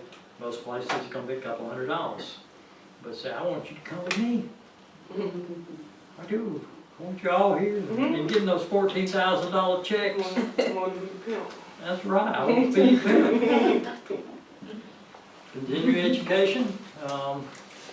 It's got a link down there that tells you more about it, but that's what we just talked about, 15 hours every 2 years. Risk management, those are the 2 requirements. Reciprocal license. Let's just say you want to move to Alabama from Florida or Georgia or some other state. There's about 30 states that we have a reciprocal agreement with. That means that you pass the national test. That's what y'all are going to take, is the national test. And about 30 other states use the same test. So if you're going to their state, they're not going to make you sit through this class again. You already had it. You already passed the test. So a lot of them will make you do the law, because the law will be a little different in each state. test. Yeah, that's the state part. That's what the 40 questions. If you were coming up here from Florida, you could sit in tonight and Thursday night's class and get your 6 hours. That's what it's requiring here. I think it says them in there somewhere. 6 hours, you don't see it, but and I think it's there. It's the second paragraph, complete 6 hours. Yeah, there it is, complete 6-hour course in Alabama real estate law. That's what this is. We're doing it over 2 nights, 3 hours each night. Then you could go sit for the Alabama portion of the law and pass just those 40 questions and get your Alabama license coming here from somewhere else. Some states don't play. Like if you wanted to go to California, you start right back over here. Different country. Go to the pre-license again and all this other. Some states like Texas, by the time you start until you have your license, I don't know what levels they have, but it's 180 hours. Everything's bigger in Texas. I heard Michigan is different too. You know, a lot of them are different. Yeah. I came up here from Florida. I had a broker's license in Florida, and I didn't have to take anything. Just they weren't requiring this at that time, you know. But then I had black hair then. It was, you know, the original license law was 1951. This was shortly thereafter. But nothing. Now they've tightened it up. When I got my Georgia broker's license, I didn't have to take their law test because their law, I took their course, their 6-hour course, and I said, this is exactly like Alabama. I mean, everything in there was exactly the same. It's like the same person wrote both of them. So you don't have to take the law going over there. But I think you have to take it. You do. Oh, you do? Yeah. One of my friends had to take it. I know coming this way you've got to. Okay, that knocks out our reciprocal. Some more definitions. A broker. You've got 2 different brokers. You've got just an associate broker and you've got a qualifying broker. Now they may just, the question just may say broker. Well, if it's just broker, they're gonna have to give you some more information, whether it's the decision maker or whether it's working under another license. But just broker, you won't see that word by itself. It'll either be associate broker or qualifying broker. All associate brokers, you could have, everybody in here could have a broker's license. But as long as you're working under another broker, you're an associate broker. It's when you get tired of working for that other broker that's taking all your money and treating you bad, and you go on the Real Estate Commission's website and feel like, I'm gonna be my own boss. I'm tired of this. So when you're working up under another qualifying broker? Yes, Okay. you're an associate broker. Okay. Continuing education, we got that. License renewal, we just covered that. License, this is a test question. Well, they like this one. How many licenses are at a company with one salesperson? 3. Company, qualifying broker, salesperson. And they could, string it out. They could say an associate broker, 3 salespeople, an unlicensed assistant. They don't have a license. Yeah, they don't have a license, but they can't do a barn sale either. Right. Got post license, qualifying broker, we know who that is, got that, and got temporary. Okay, here's some dates you need to know. Addresses, 30 days. If you change your address, you got 30 days to let the Real Estate Commission know. This is the only thing you can do on there that doesn't cost you money. 30 days, $30 days to do that, and it's for free, no fee.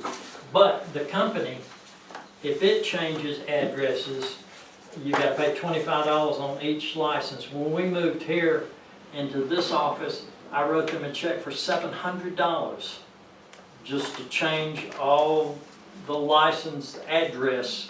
That's half a month's rent. Yeah, it was awful. I wrote on there, this is not fair. And they said, so what other changes are you gonna make? We just talked about the August 31st, about renewals, September 30th.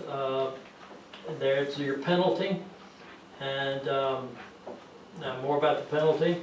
Down here, co-brokerage, we talked about the 10 days to file with the Real Estate Commission if you're doing the co-brokerage, and 10 days to notify them if you get arrested. For anything? Well, let's see what it says. Notify the commission in writing within 10 days after the institution of any criminal prosecution or civil summons and complaint. Hey. What if you locked up for 11 days?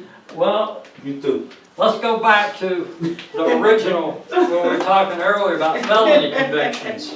You ain't convicted till you go to win the trial. I had an agent that came to me and I hired him, and then he needed a place to live. And I said, well, I've got this place over here. And he said, I'll take it. I said, well, I got to run credit and criminal on you. You do? So I don't want it. He had a felony pot possession against him. I said, a felony? How much did you have? Over 8 grand. He had a felony pot possession. So that's how I know that the Real Estate Commission will let you slide on through with that. Well, felony in Alabama is 28. But about 6 months after he moved in over there, I was watching the news one night about 10 o'clock. 7/14, Sitting there, and 28. there was his picture and his girlfriend's picture. Oh, this can't be good. She was 19, he was like I was young 21. once.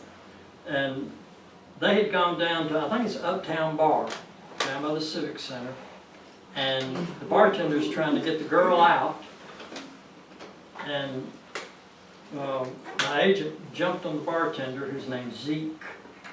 Everybody in Birmingham knows Zeke, apparently. And she shot him. Right there.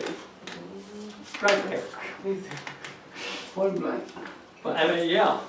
That's why you don't get involved in investing. And so they chased him down, caught him, put him in jail. And when I saw that, I thought, well, I wonder if I can get in trouble because of him. So I called the real estate commission the next morning. I said, yeah, he may not be out in 10 days to let y'all know. Steve will tell on I don't want any trouble with him. You better get in trouble with him, huh, when you get out, huh? Well, they told me, they said, no, it's not up to you. You didn't get arrested. He's the one that's got to let us know. Right. And I said, he may not get out in 10 days. And like yellow Chevrolet calls. He did it That's here on him, that today. ain't no. So if you know what happened, would they take your license? Well, they called me about a year and a half later trying to get a hold of him because he just disappeared. And they wanted him to appear before the real estate commission. They wanted to talk to him about this situation. And nobody could find him. And I said, oh, I know his dad's number. And they said, well, what good is that? And they can track you down. I mean, if they got a phone Especially with your help, Steve.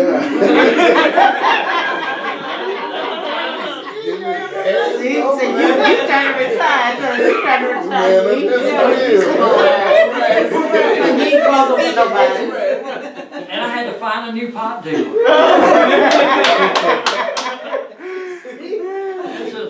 It's just compounds. Wow.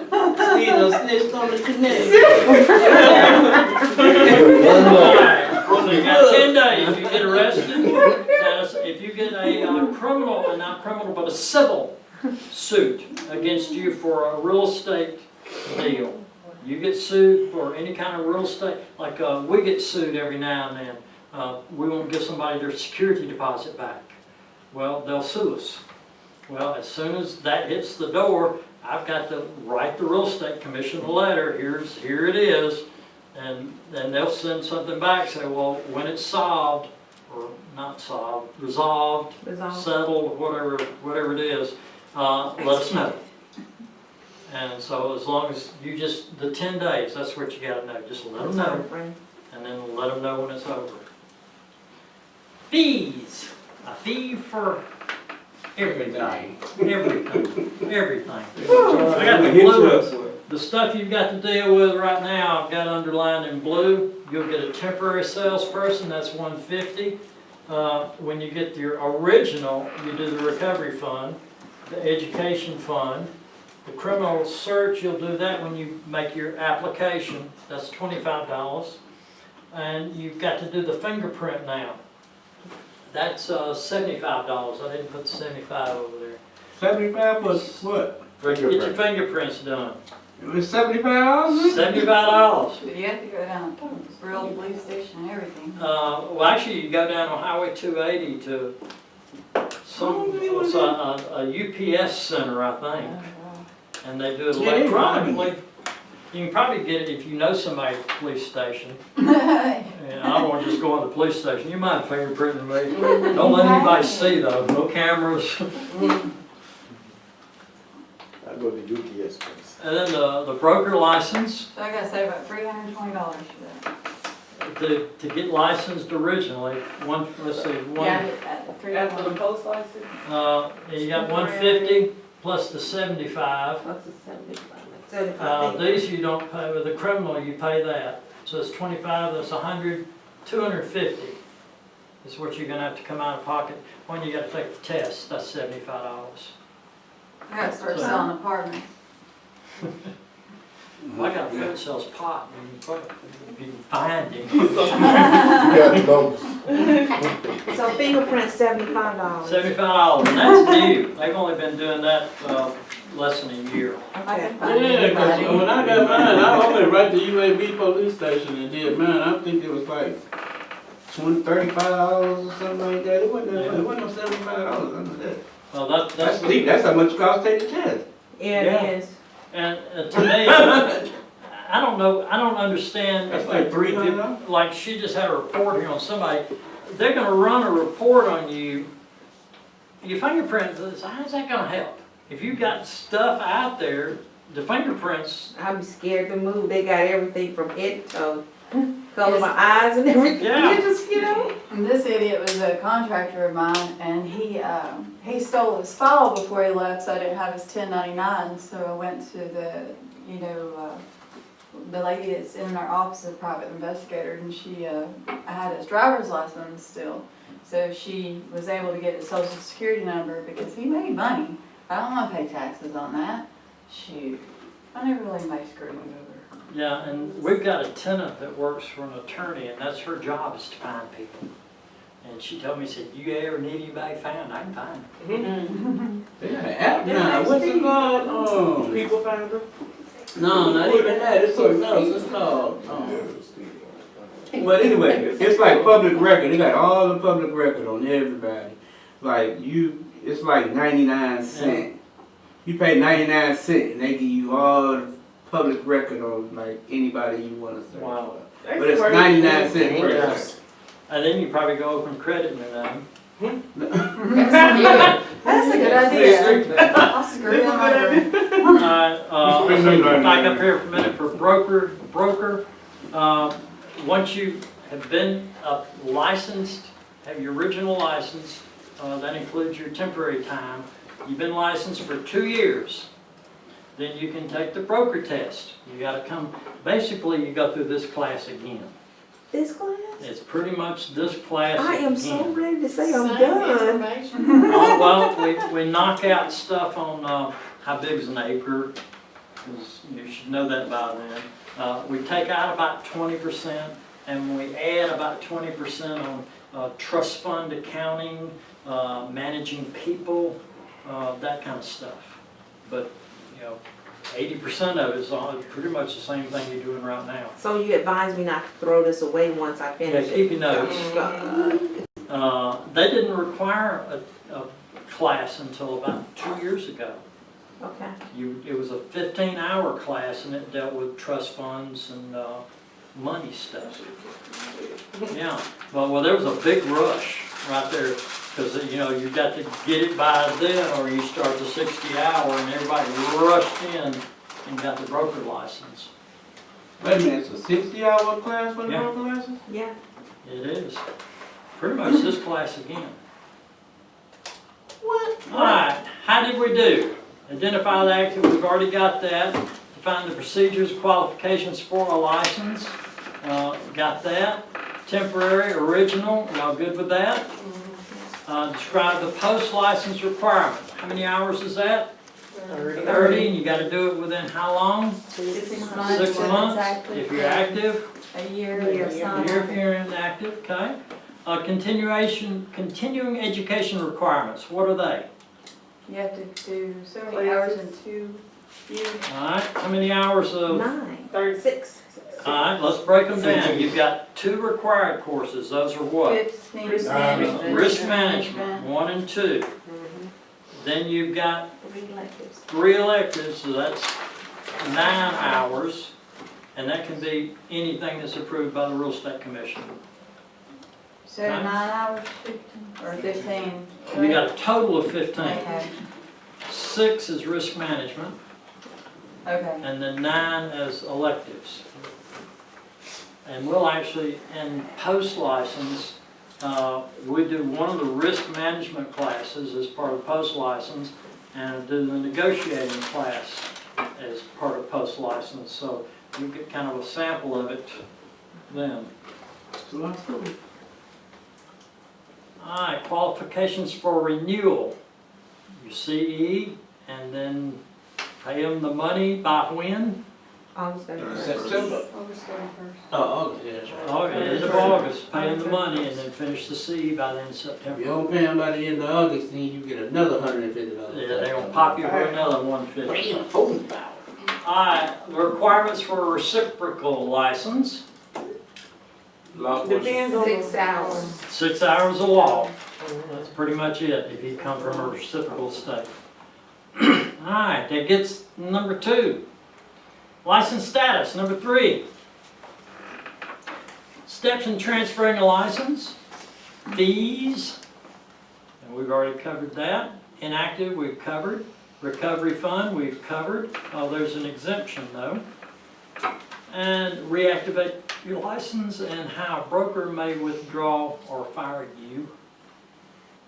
Active license, here's our vocabulary. That is a license that has met all the requirements, and you're up to date on your fees, you're up to date on your CE. So you're up to date on everything. Inactive, you cannot engage in this business. But inactive, you can be inactive because you did not renew your license. And if you don't, then on October 1st, it goes inactive. And you've got 1 year to renew it. And if you don't, then it lapses and you come back in here and say, Steve, I just missed the date. Don't miss the date. Reactivation, that is when you go inactive, as long as you keep paying them. Every 2 years, pay your fees. It's worth it not to sit back through here again. Because 2, 3, 5, 7 years from now, somebody you know is going to say, didn't you have a real estate license? I'm fixing to buy a house. And you say, well, yes, I do. It's inactive, but for $25, I can make it active again and get me a $14,000 check. I thought it was $30. No, it's $25 to reactivate it. Oh. And you've got to be up on your continuing education. You don't have to do continuing education as long as you're inactive. But if So you that's don't- the real difference. You're paying your fees and your license is active, but you're inactive because you're not doing your CE. Correct. Okay. Correct. You still got to pay the same fees to stay inactive past that 1 year. You get 1 year break there to decide. And I had one of my agents, Trey Day, called me and said, I just think I'm just going to quit doing this. He said, I just don't have time. I said, you really want to sit through that class again? Because he's only like 35.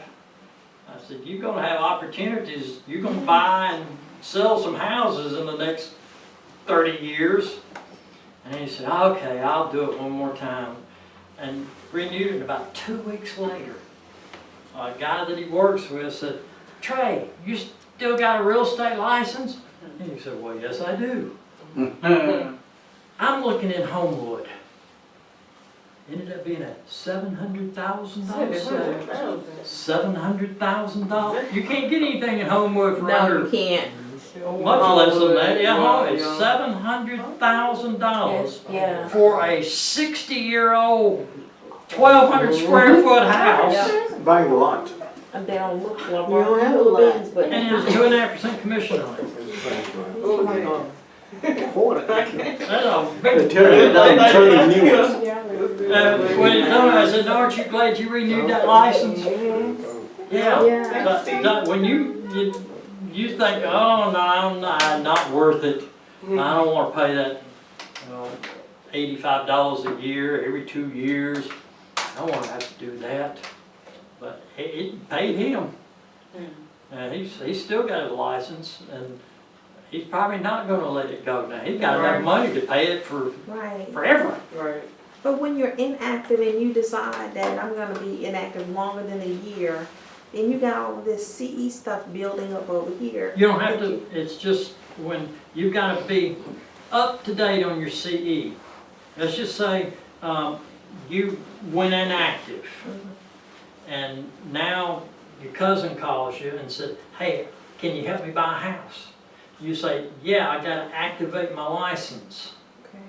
So you've got to do 15 hours and pay the $25 reactivation fee. So you've already paid for the license. Right. So you got to do your CE and pay $25 to go active. Yeah, so you're getting in pretty cheap Yeah. But you can only be inactive for a year. without paying. You can be inactive. I've been inactive in Florida since '03, but I keep paying them because you never know. Yeah. Georgia, I've never been active. I got that license as inactive and it's just staying inactive. But my CE, I do it because Caroline's wanted to retire into North Georgia. So I'm thinking, well, I might as well go ahead and get it now. Happy wife, happy life. Yeah. All right, transfer, we talked about that, $25 to make any change except your home address. That you can do for free. Transfer your license, all right? This happens. You get tired of your broker. You don't like them. They're making you do things. You don't want to do things. You want to just sit at home. And they're saying, why don't you get out here and talk to people? I don't want to talk to anybody. So you want to change brokers. Or the grass is greener over there. Oh, they got great Kool-Aid over there. Let me go get it. We got fun. Oh, man. It's going to be so much better over there. You got to let your broker know in writing. That means send them an email. You don't have to write them this long I say, letter Steve, I quit. and put tears all over it. I'm just so sorry to be leaving you. No, it's just a little email. I'm gone. Yeah, Steve, you snitching too much. That's right. You're taking too much. You're smoking too much of that stuff. You can't know what you're supposed to be doing. Out shooting bartenders. Man, you need to stop. I'm going over here somewhere else. So that's what you got to do. That let your broker know in writing, and then you go onto the Real Estate Commission's website, and there's a little button there that says inactive, and you click that button, and now you're inactive. So that means if you go inactive, you just not under you anymore. Not under, yeah. You ain't under nobody, but No, you're inactive. nobody. So then you just pay $25 if you wherever else you go. Well, you're probably not gonna. You're probably changing to another broker. Is what's happening. Oh, okay. Because their Kool-Aid's better over there. So you have to go inactive to do that? Yes, you go inactive with this broker. Okay. And then you go over and the other broker says, well, our company number is this. And you just put in that company number and hit active. No. And it'll take you over to the paying button. And it'll cost you $25. And it's always a $3.50 charge on top of that $25. They don't tell you about that part. Yeah, they don't ever The tell you fine about print. that. On the test, don't worry about the $3.50. Okay. Just pretend it's not. It's $25. Okay. But it's actually $28.50. But then you'll be active with the other broker. Okay? You can quit for free. When you hit inactive, that doesn't cost you anything. And you're just inactive.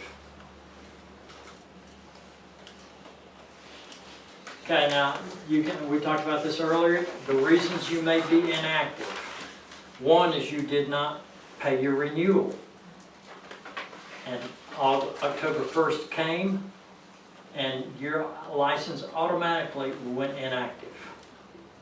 You don't have to do anything, it just boom, it went inactive. Or you may go down and have to stand in front of the real estate commissioners, and they say, well, what you did was pretty bad. We're going to let you think about it a little while. We're going to suspend your license for 6 months. That's inactive. But at the end of that 6 months, you're probably going to have to pay $25 to reactivate it. But they're going to fine you, and we're going to get into fines later. You could also request that it be inactive. Like mine, Georgia, I said, I don't want to be active, just leave me alone. So either you didn't pay your renewal fee, the real estate commission put it inactive because of your behavior, or you wanted it inactive. One of those 3 reasons. Renewal, now watch them on this. It's $85 per year for your license fee, but you renew every 2 years. So you got to double that, and you're paying $170 when you renew. You don't pay them $85 each year. You pay them $170 every 2 years. Georgia, it's every 4 years. I don't know what it is to renew it over there. I ought to know that. I haven't had to I'll have to renew mine in 2020 over there. But it's 4-year license. Education fee, you do not have to pay the education fee while you're inactive. Or if they reassess everybody for the recovery fee, you don't have to pay that if you're inactive. You've already got the timelines, I already know about the CE. So technically you could, go inactive around renewal time and then activate once you get past the renewal time. You still gotta pay the renewal Renewal fee. Yes, the how much is license the fee. education fee? Well, no, you don't pay the education fee but one time. Oh, no, yeah, you do. Yeah, you Pay do. every time you Every renew. time you renew, it's $15. Oh, it's only 15. Yeah, but when you renew, you're gonna have to Pay 25. Yeah, Okay. yeah, they're not letting you off. They've figured every angle you can do. Just because you didn't receive a renewal notice, not their fault. You should have let them know you moved. That's on the test. Yep. Yep. So, You already know. I talked about when you change companies, it's the bottom line is in writing, let your broker know. Reactivating your license. You can stay inactive forever. I doubt I'll ever renew or go back active in Florida. But I'm gonna hang on to that license just in case. You never know. One of my property owners here, I've got 5 properties with him. He's got 5 in Sandestin. And I'm thinking, well, he may want to sell those at some point. And maybe I can help him.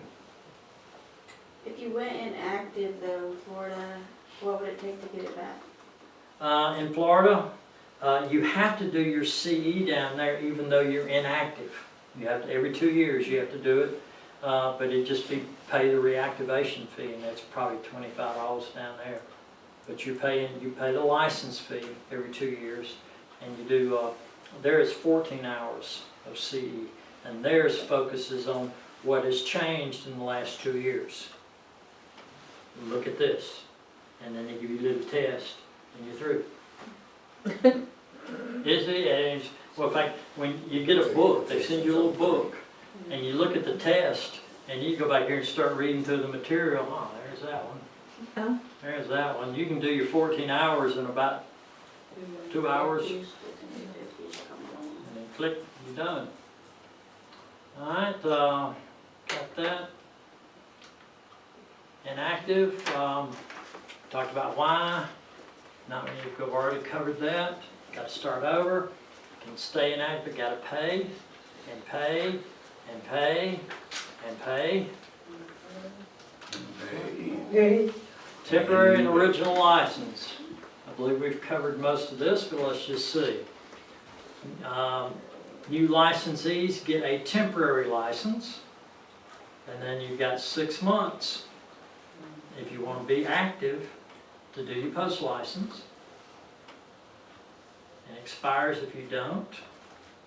You can start out inactive and stay inactive the whole year, but you've got to make a choice within 90 days whether you're going to be active or inactive. Now, we talked about this already. You get your license today, the 11th of the month, it goes to the end of the month, and then we count 6 months. Post-license, got to do that. I think we covered everything on that slide. Some of this stuff repeats itself.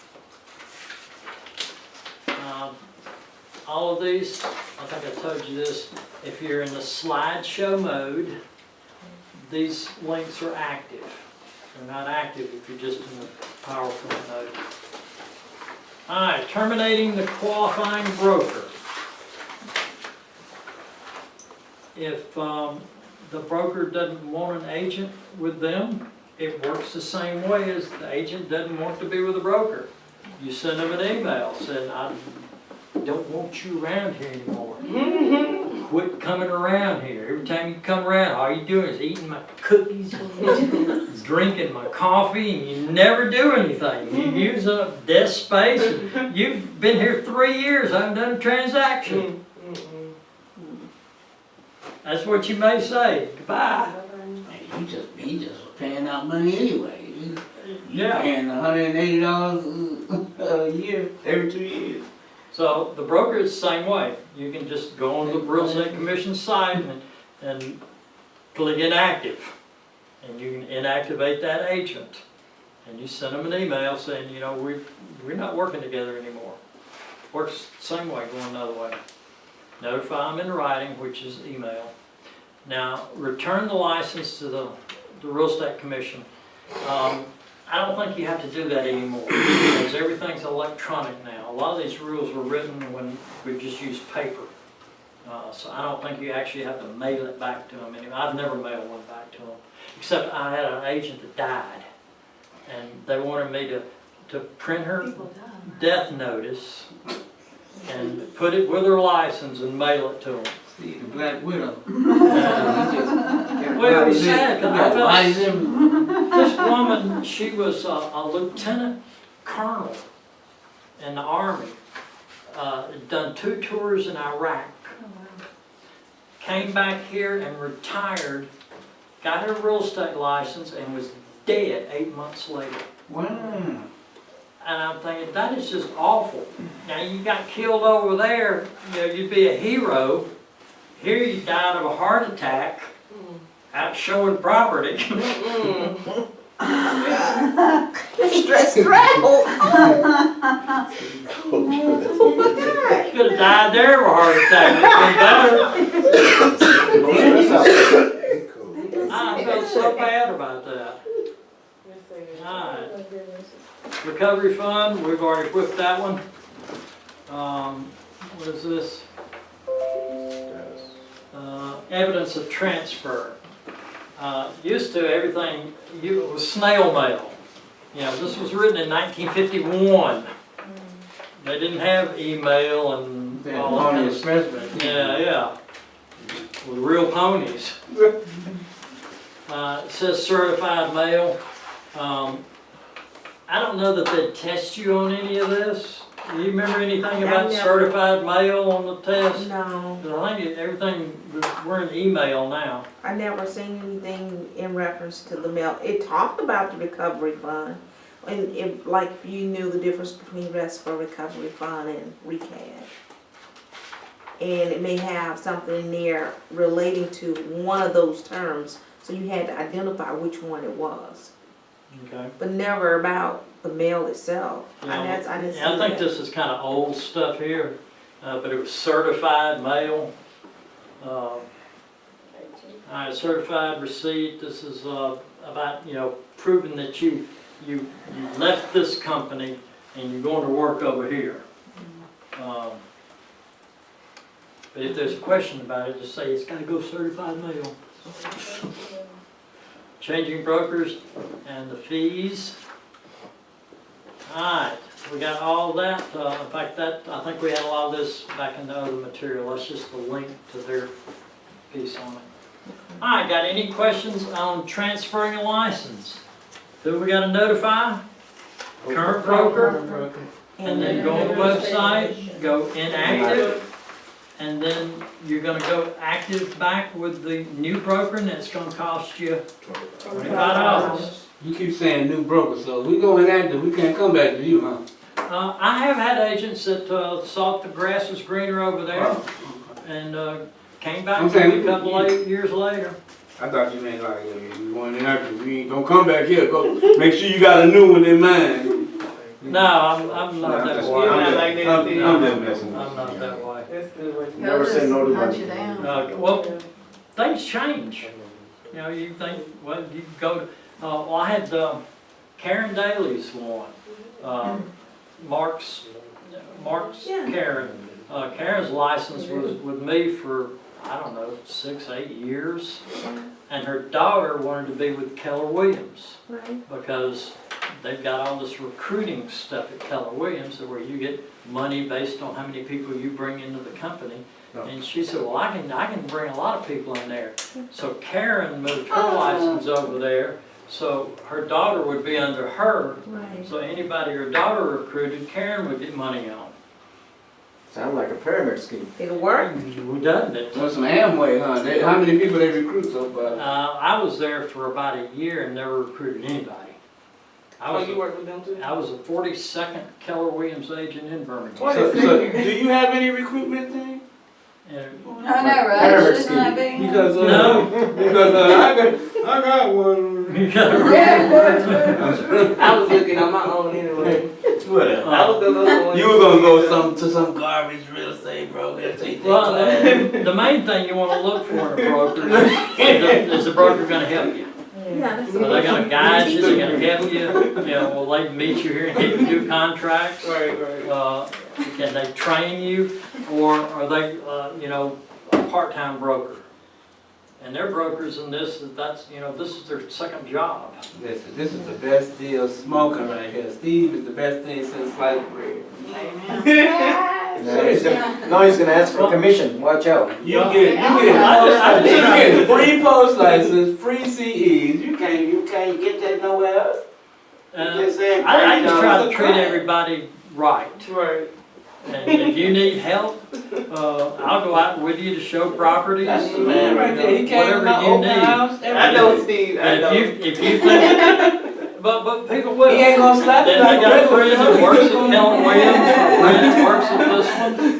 And they say, oh man, we have social events. Every Friday night, we have a wine and cheese party and play bingo and. Did she come back?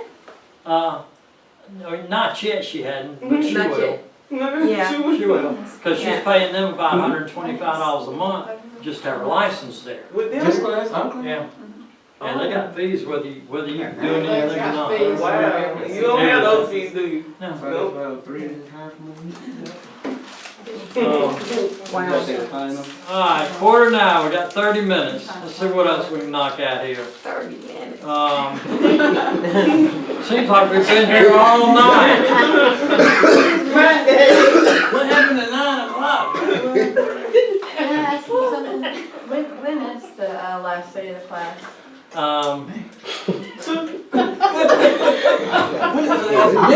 The 20, I think about the 26th of March, Is that, I think. your last week though, you do the, Yeah, the last week we're together, that Monday night, we do a review of stuff that people have told me was on the test. I got a sheet, and then we just go every one of these points.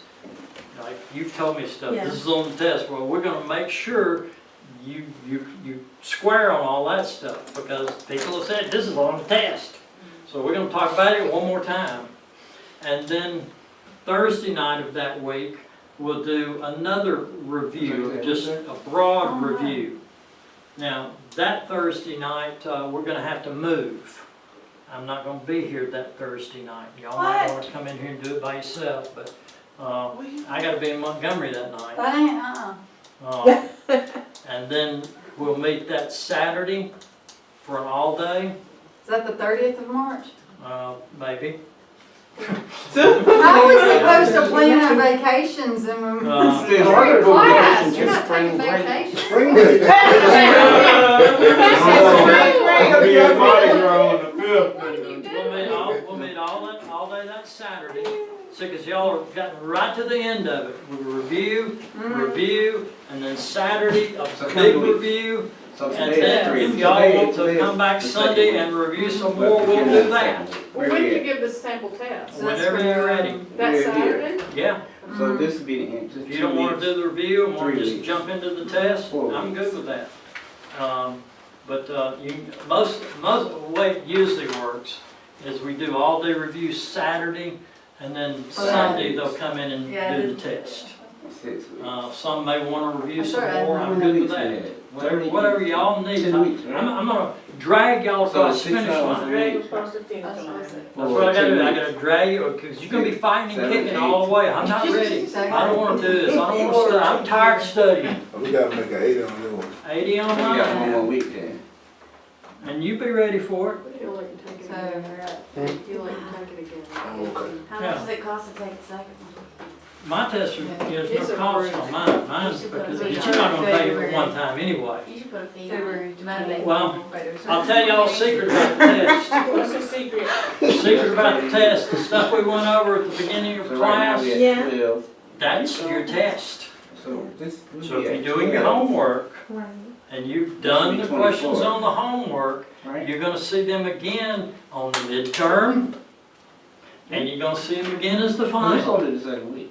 I told y'all earlier, my Third week. theory on education is to repeat That it should be 36. and repeat it and keep saying it again and again and again until you finally, oh, how much is the transfer fee? Right, so that don't count. How many times have we heard that tonight? 25. Yeah, we've heard it 25 times.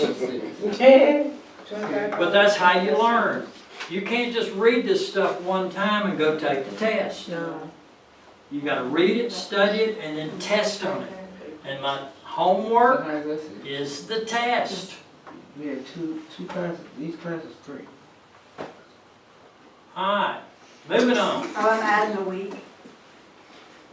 Tuesday. Broker, license, company license, place of business. So some of the stuff we've already seen now and it's starting to repeat. Right. But this is their outline. I didn't make the outline up. They gave me the outline and said, teach this. Right.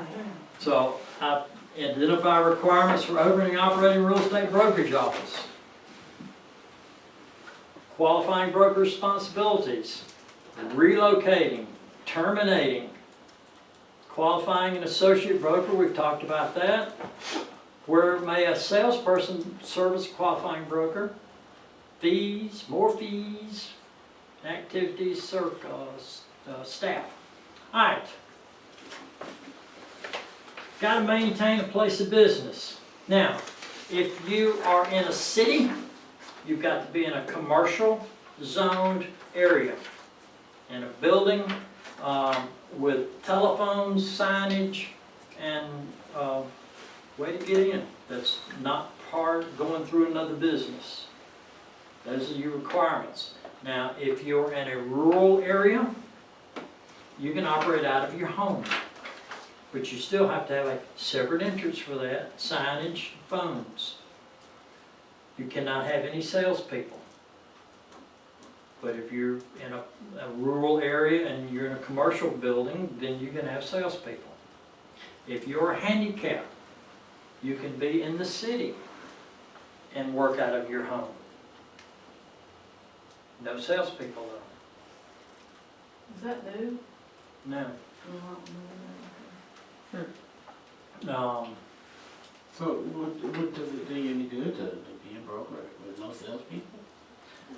There are a lot of, in fact, there are So you get about 100% of the there are about 1,000 brokerages in Alabama. Out of that 1,000, probably 200 of them are a one-person shop. And another 500 have under 5 agents. Only about probably 20% of the brokerages have over 5 agents. So, yeah, a lot of them just, I'm just gonna do it myself. Well, you get all the commission. Get all the commission, but that's not how you make money. You have to leverage. Yeah, you want to really What make you do. money. You Yeah. gotta have some. You see, I got people right now out making me money. They're out pimping, it's night. They are working. Instead of doing it all your All own. right.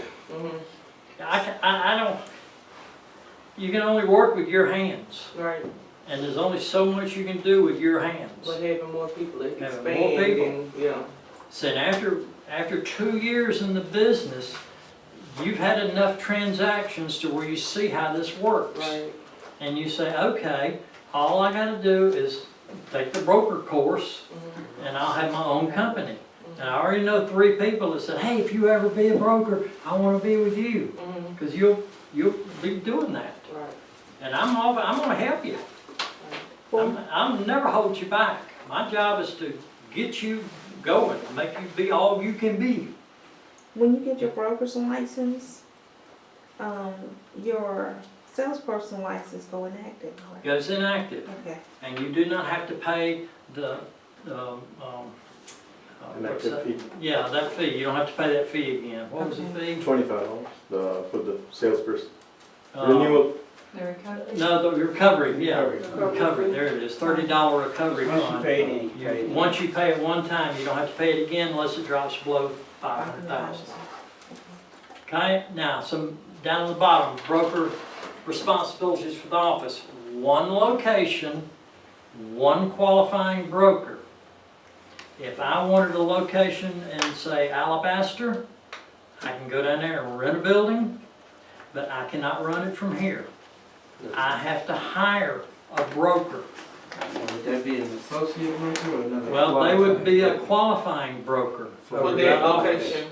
For that location, they'd be the qualifying broker, but since I own the business, they're still under my license. And they can have associate brokers and salespeople, but if any of them get in trouble, that qualifying broker's in trouble and You. this broker's in trouble. Oh, wow. It's risky. So you gotta. It is, you but gotta it's a really risky trust them, business. Mhm. I was at a training event, well, no, I was teaching risk management to brokers. There were like 30 brokers in the room, I mean, all levels.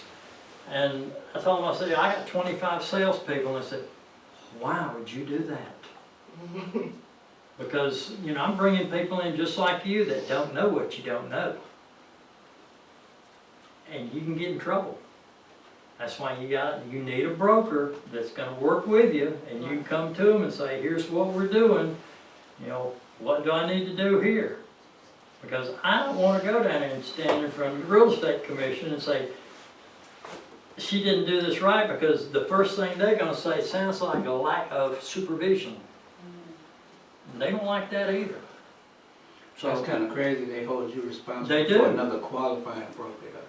Well, yeah, But they only use Yeah, them. but you want somebody at that location to Right. oversee yeah, what goes yeah. on, and you can't be two places at one time. right, well, Is that the theory? I've got Greg here, he's not a broker, but if I wanted to open another office, Right. we'd put him through the broker course and get him a license to be a broker, because he can do anything.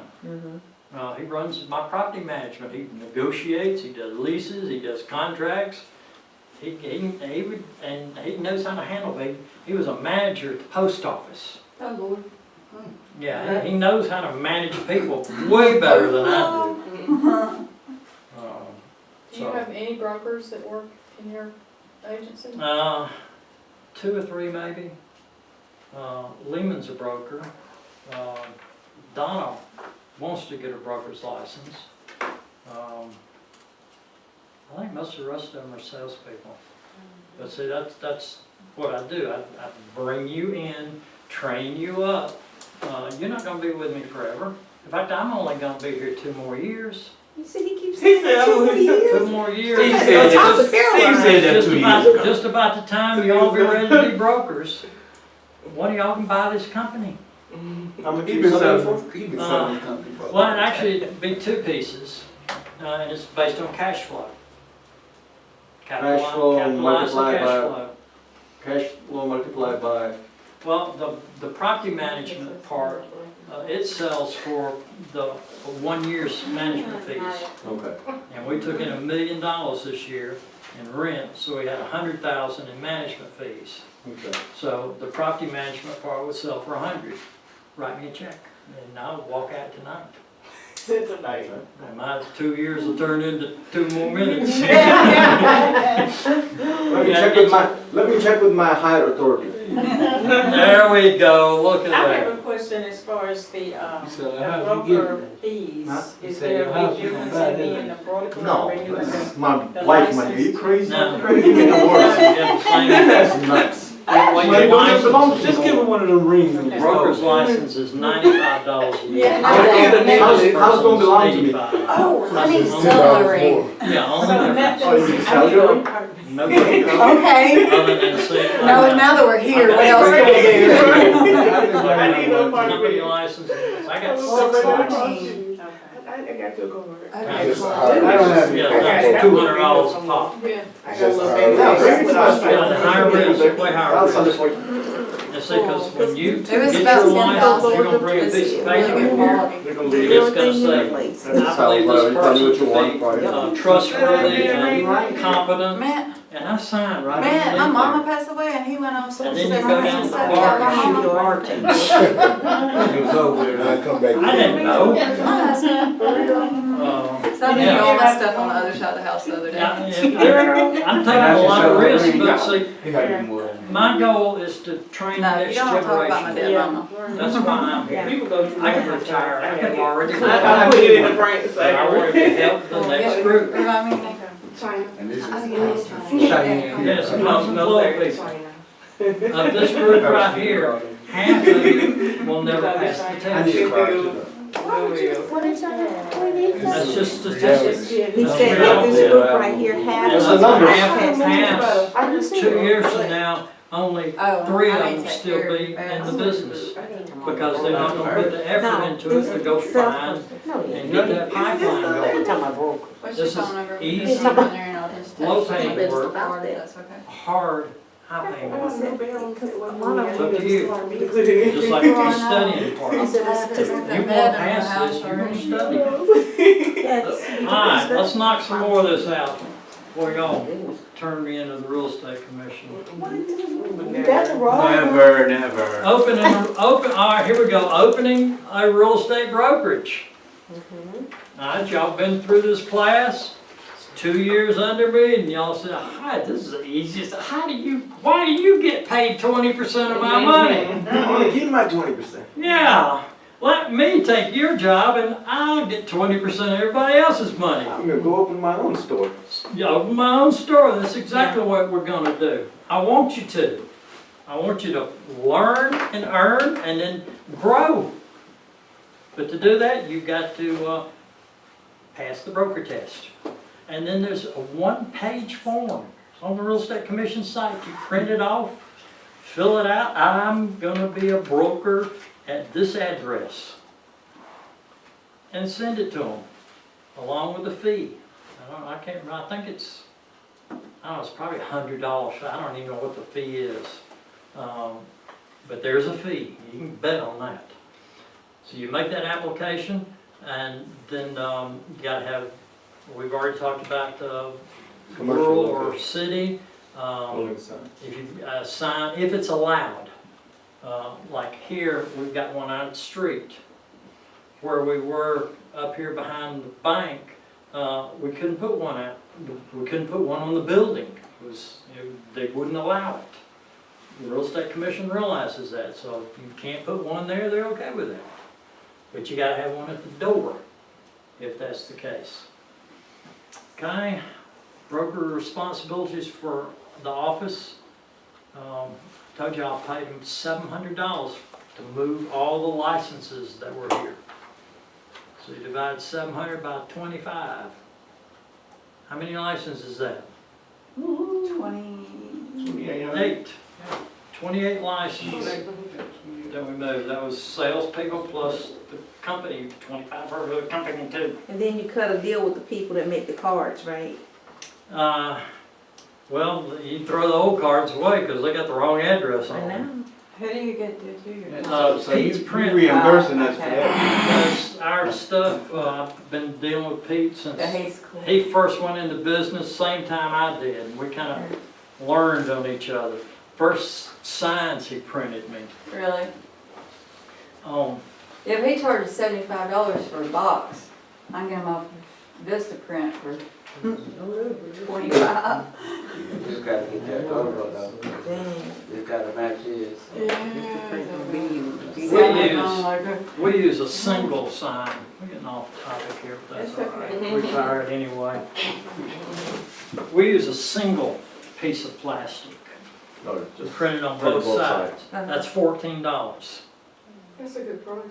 Well, normally you're doing 2 pieces. And so it's 14 for each. So you get $28 and you put a stick between it. But isn't this an expense so you can write it off? Well, the agent expense. Yeah. The broker doesn't buy the signs. Now, I buy all of them around here because like Greg works for the company. Right. So I buy his cards, his signs, and pay him. So how we get a job with the company? Well, Greg's wanting to open the insurance division over there, so maybe he might want to not do this anymore. But the Buy first, into the company. we decided to cut expenses, so we went with a single piece and then used the metal little Right. stick in the ground things. But if it get windy, That's $1. you might have to So go out this there man every here, day we and got check your $15 in a sign instead of 28 plus the $5 stick plus the hardware. Are these allowed to be put anywhere, or you gotta get licensed for these? Some places. They passed a law 4 years ago, I think it was now. Any city that you did business in would pop you for a license fee. There are a bunch of people in Montgomery that have real estate license that didn't like that. So they said if you have a county license and a city license where your office is, none of these other cities can charge you a fee. Oh, so you don't. Yeah. So I don't have to be paid, I don't have to pay like the best idea? No, Damn! no, you don't have to pay any other cities. Yeah, but Batavia don't, I think allows this kind of stuff, they'll take it. Well, They're very strict. Homewood charged you a tax on, they sold you little stickers. Yeah. They had a different color for each month, and you'd buy a sticker for your sign. When they passed that law, Well, what? all the signs disappeared in Homewood. Homewood passed an ordinance that said no signs. So you don't see any directional signs in Homewood anymore. You see them in the yard. Yeah. But back to my story with Pete. Pete and I started in this at the same time. I didn't know what I was doing, neither did he.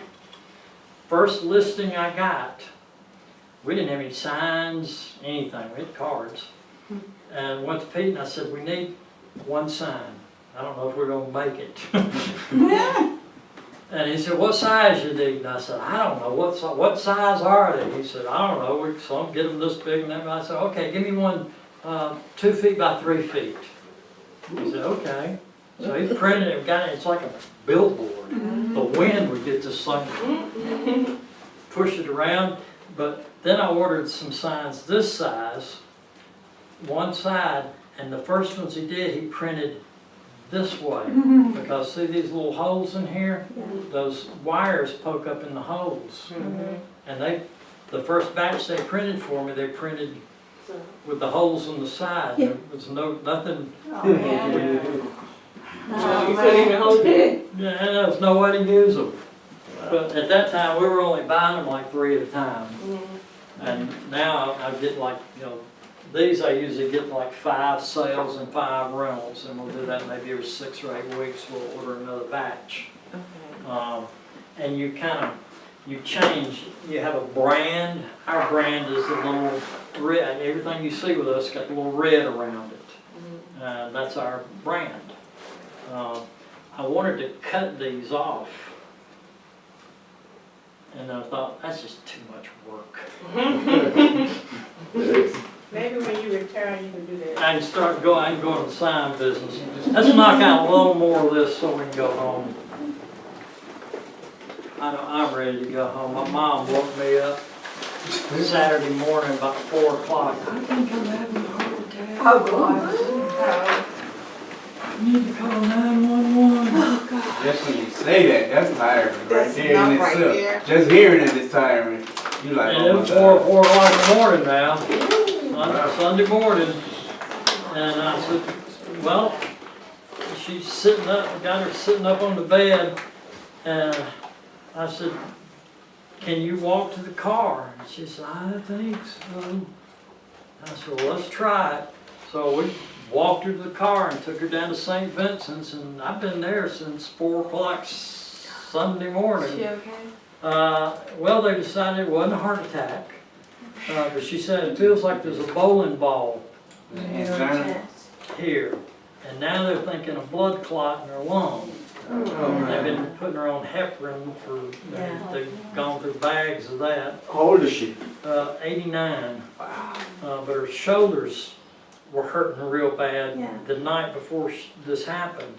So I'm thinking that's tied to something. It's always fine.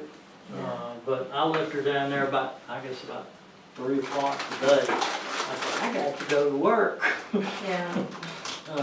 She said, well, I don't think they're gonna let me out today. I said, no, not the way you look. They ain't gonna keep you 2 or 3 days. She'll be in there at least a couple of days, but, Yeah. anyway, let me get to the end of 4 here. Okay. Closing the brokerage. All right, companies close.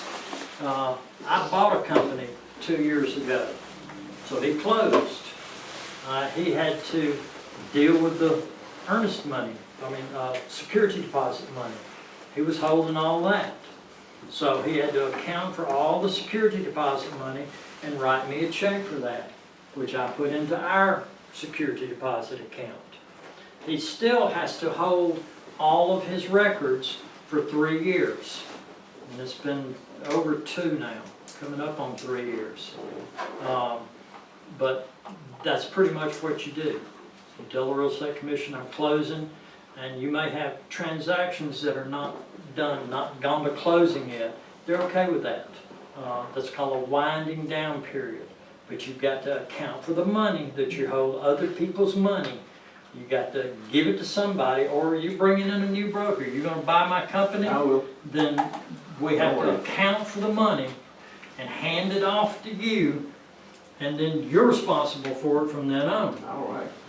All the files and all that we have, 3 years, I'm going to hold them. You're not responsible for those because you didn't do them. Any transactions we've got going, we just keep them moving and get them closed, and then we get that check. You can get that. Okay, got that. Closing Article 2. What's that? Okay, to be a qualifying broker has to be your principal business. You can't be like, you're say you own a drugstore in town, little town, maybe 20 miles out of Birmingham. You got a drugstore, and all these people moving into your town, and you think, whoa, real estate business would be good. But you've got the drugstore. That's your primary business. They won't let you have a real estate brokerage too. That's got to be your primary business. And you've got to be there in a position to supervise your agents. Like I can't have an agent, even though I do, in Anniston. Am I in a position to supervise him in Anniston? Well, Sure. Really I am, because everything's It's FaceTime. text, email, and he's in Birmingham, he's an appraiser. So we've got an appraiser here, we've got a home inspector, and that helps, because you have those kind of questions. We got one here, and you can call I didn't get my home inspector. them and say, hey, here's my issue. So we can't work a full-time job yet, bro. Yeah, you can work a full-time job, but you need to have a brokerage that you're saying, yeah, I've got full control on all this. As you get 2 or 3 or 5 or 10 salespeople, you probably can't. Yeah, But just you you probably and won't maybe need 1 or it. 2. What if I wanted to keep my apartment locating business? Well, that would be part of the same business. Okay, Like here, Rental I've got business. the Yeah, you brokerage just and put I've that got property aside. management. okay. And then the school. So I'm stretched in 3 different directions, but it's all the same. I'm dealing with the same people, the same everything. Okay, so you got to be in a position to supervise. You're responsible, here it is, you're responsible for all the actions of all your people. No matter what they're doing, you're responsible for what they're doing. Qualifying broker responsible for the injured party caused by a violation of the laws. Alright, we know what an associate broker is. This is one that they like this as test questions. Broker and associate broker. Broker's in charge. Qualifying broker. We've already beat that up pretty good. Alright, temporary broker. This we haven't talked about. Alright, we got 5 minutes. We're out of here. Temporary broker. Alright, y'all get your broker's license. I mean your salesperson's license. You've been a salesperson for 6 months. Gotta have at least 6 months' experience. And I fall over dead out here in the hallway one day, and you say, I think I can do that job. You can step up. I'm gonna sit down in my chair and take over as a temporary broker, even though you're not a broker. But then you've got to get your broker's license, and it says within 6 months. But the law says you've got to have 2 years. So I don't know how there may be some kind of waiver if that happens. I never explained that to me. But you've got to be a salesperson at least 6 months to step up into that position. Would that be the only scenario you could get that temporary broker license in? Yeah. You've got to take over for a broker that for some reason can't be a broker anymore. Usually somebody in the company is going to do it. Okay, clerical people. All right, we have maintenance here as well as brokerage. All right, our maintenance people know what's going on, but they're not licensed, or Caroline, my wife, is not licensed. She can do anything related to maintenance. She can talk to the owners about money. You gotta pay for the air conditioner or work out. She can do any of that. She cannot talk to them about negotiating the terms of our management agreement, the commission splits that we have with them. She can't talk about that. They say, well, you know, you think this is a good time to sell the house? She's gotta say, let me put you in touch with a licensee. She can't do anything, a barn sale. She cannot do a barn sale. She can do any, she can build a barn, but she can't do the barn sale. They can't go out and show property. They can talk about anything that's printed, like an NMLS sheet that's on there. It says, you know, the price is $199,000. She can say that. The price is $199,000. And they say, do you think they'll take less? She's got to say, let me put you in touch with an agent. So clerical, you'll have well, we had Greg's son up at the front for 2 or 3 months, not long ago, and he would answer the phone, and he could tell people some things. He didn't really know much, but he would, you know, so let me put you back with maintenance or Greg or, you know, leasing, whatever they needed. Don't have to have a license for that. Change of address, we've got that. Fees, we've already covered all of those. And there's our vocabulary from 4, and we are through with 4. And we're going to start off. We've already got all of that. There, we're going to start out Thursday night with a recovery fund, which we've already talked about a lot of that. So a lot of this stuff comes back around, and you see it again and again. All right, any questions on anything we did tonight? What Saturday are you going, or when are you going to Montgomery, on a Thursday? It'll be the 28th or 27th. We've got our 28th of March? Yeah, our Alabama Association of Real Estate Educators. Our meeting's Thursday afternoon, and then we got all-day Friday training. Okay. All right, see you Thursday. See ya. So basically, I think on the 6th will be that Saturday we do the. Yeah, we'll do all day that day, and you should be ready at that point to take the test. I can't do the CT already without. Now, after that, we'll post. Got to have your license to post. Haven't run you off yet, huh? No, you haven't. Haven't run anybody off yet.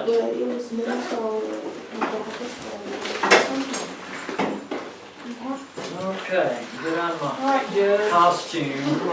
Those things are odd. Yeah, I think the costume, well, I thought about my jacket, and I thought, no, I don't need the jacket on under this. Those things don't work. This is a graduation. I knew it was. Yeah, I got on eBay, and I did a judge robe, and they brought up all these graduation robes. There's tons of those in my office. I gotta save you some money. Well, I thought it would add to this. Yeah. A little bit. That's where we're going. Right, right, right. Thanks for being here. I'll be in touch. Definitely. Definitely. Cause, well, I have a few people, I'm looking for one to go like with. specials. You know what, I keep saying to myself, don't do like I did with this, right in the middle of it. Calm down, okay? Girl, good joke. Alright, bye, sorry. I know. Bye, ladies, have a good Bye, week. now give me.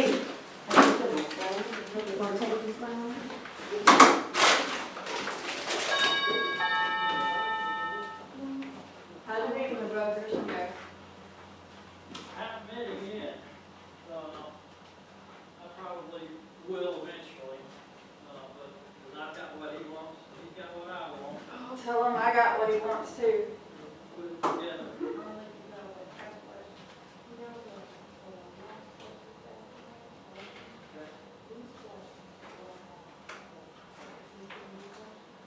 Yeah, this is one of the games we play.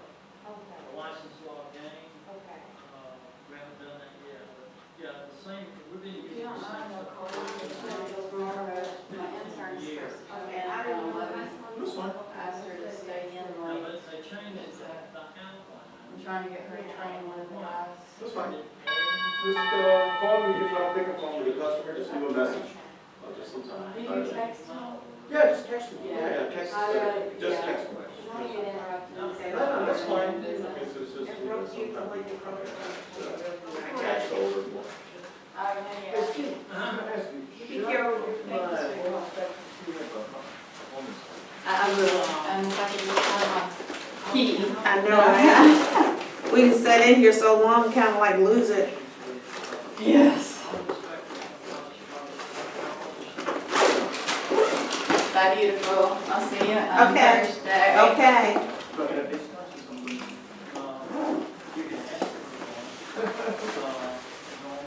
Put that phone.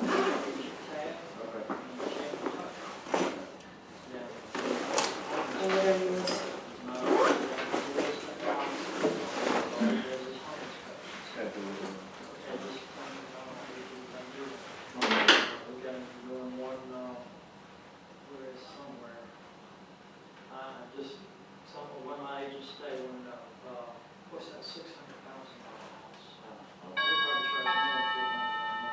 Alright, so yeah, I'll do that, because I thought about it, it's like, should we get it done? I don't know. Well, if you get it done now, then it uncovers the stuff. Yeah, if I need to go ahead and get it filled, Go ahead and get get it it done. done, and we go with it, you know, Yeah. just put it on the list. Yeah, be done with it, and that way, because they're gonna use that as a negotiating tactic. Yeah, so, you know, just, pre-app.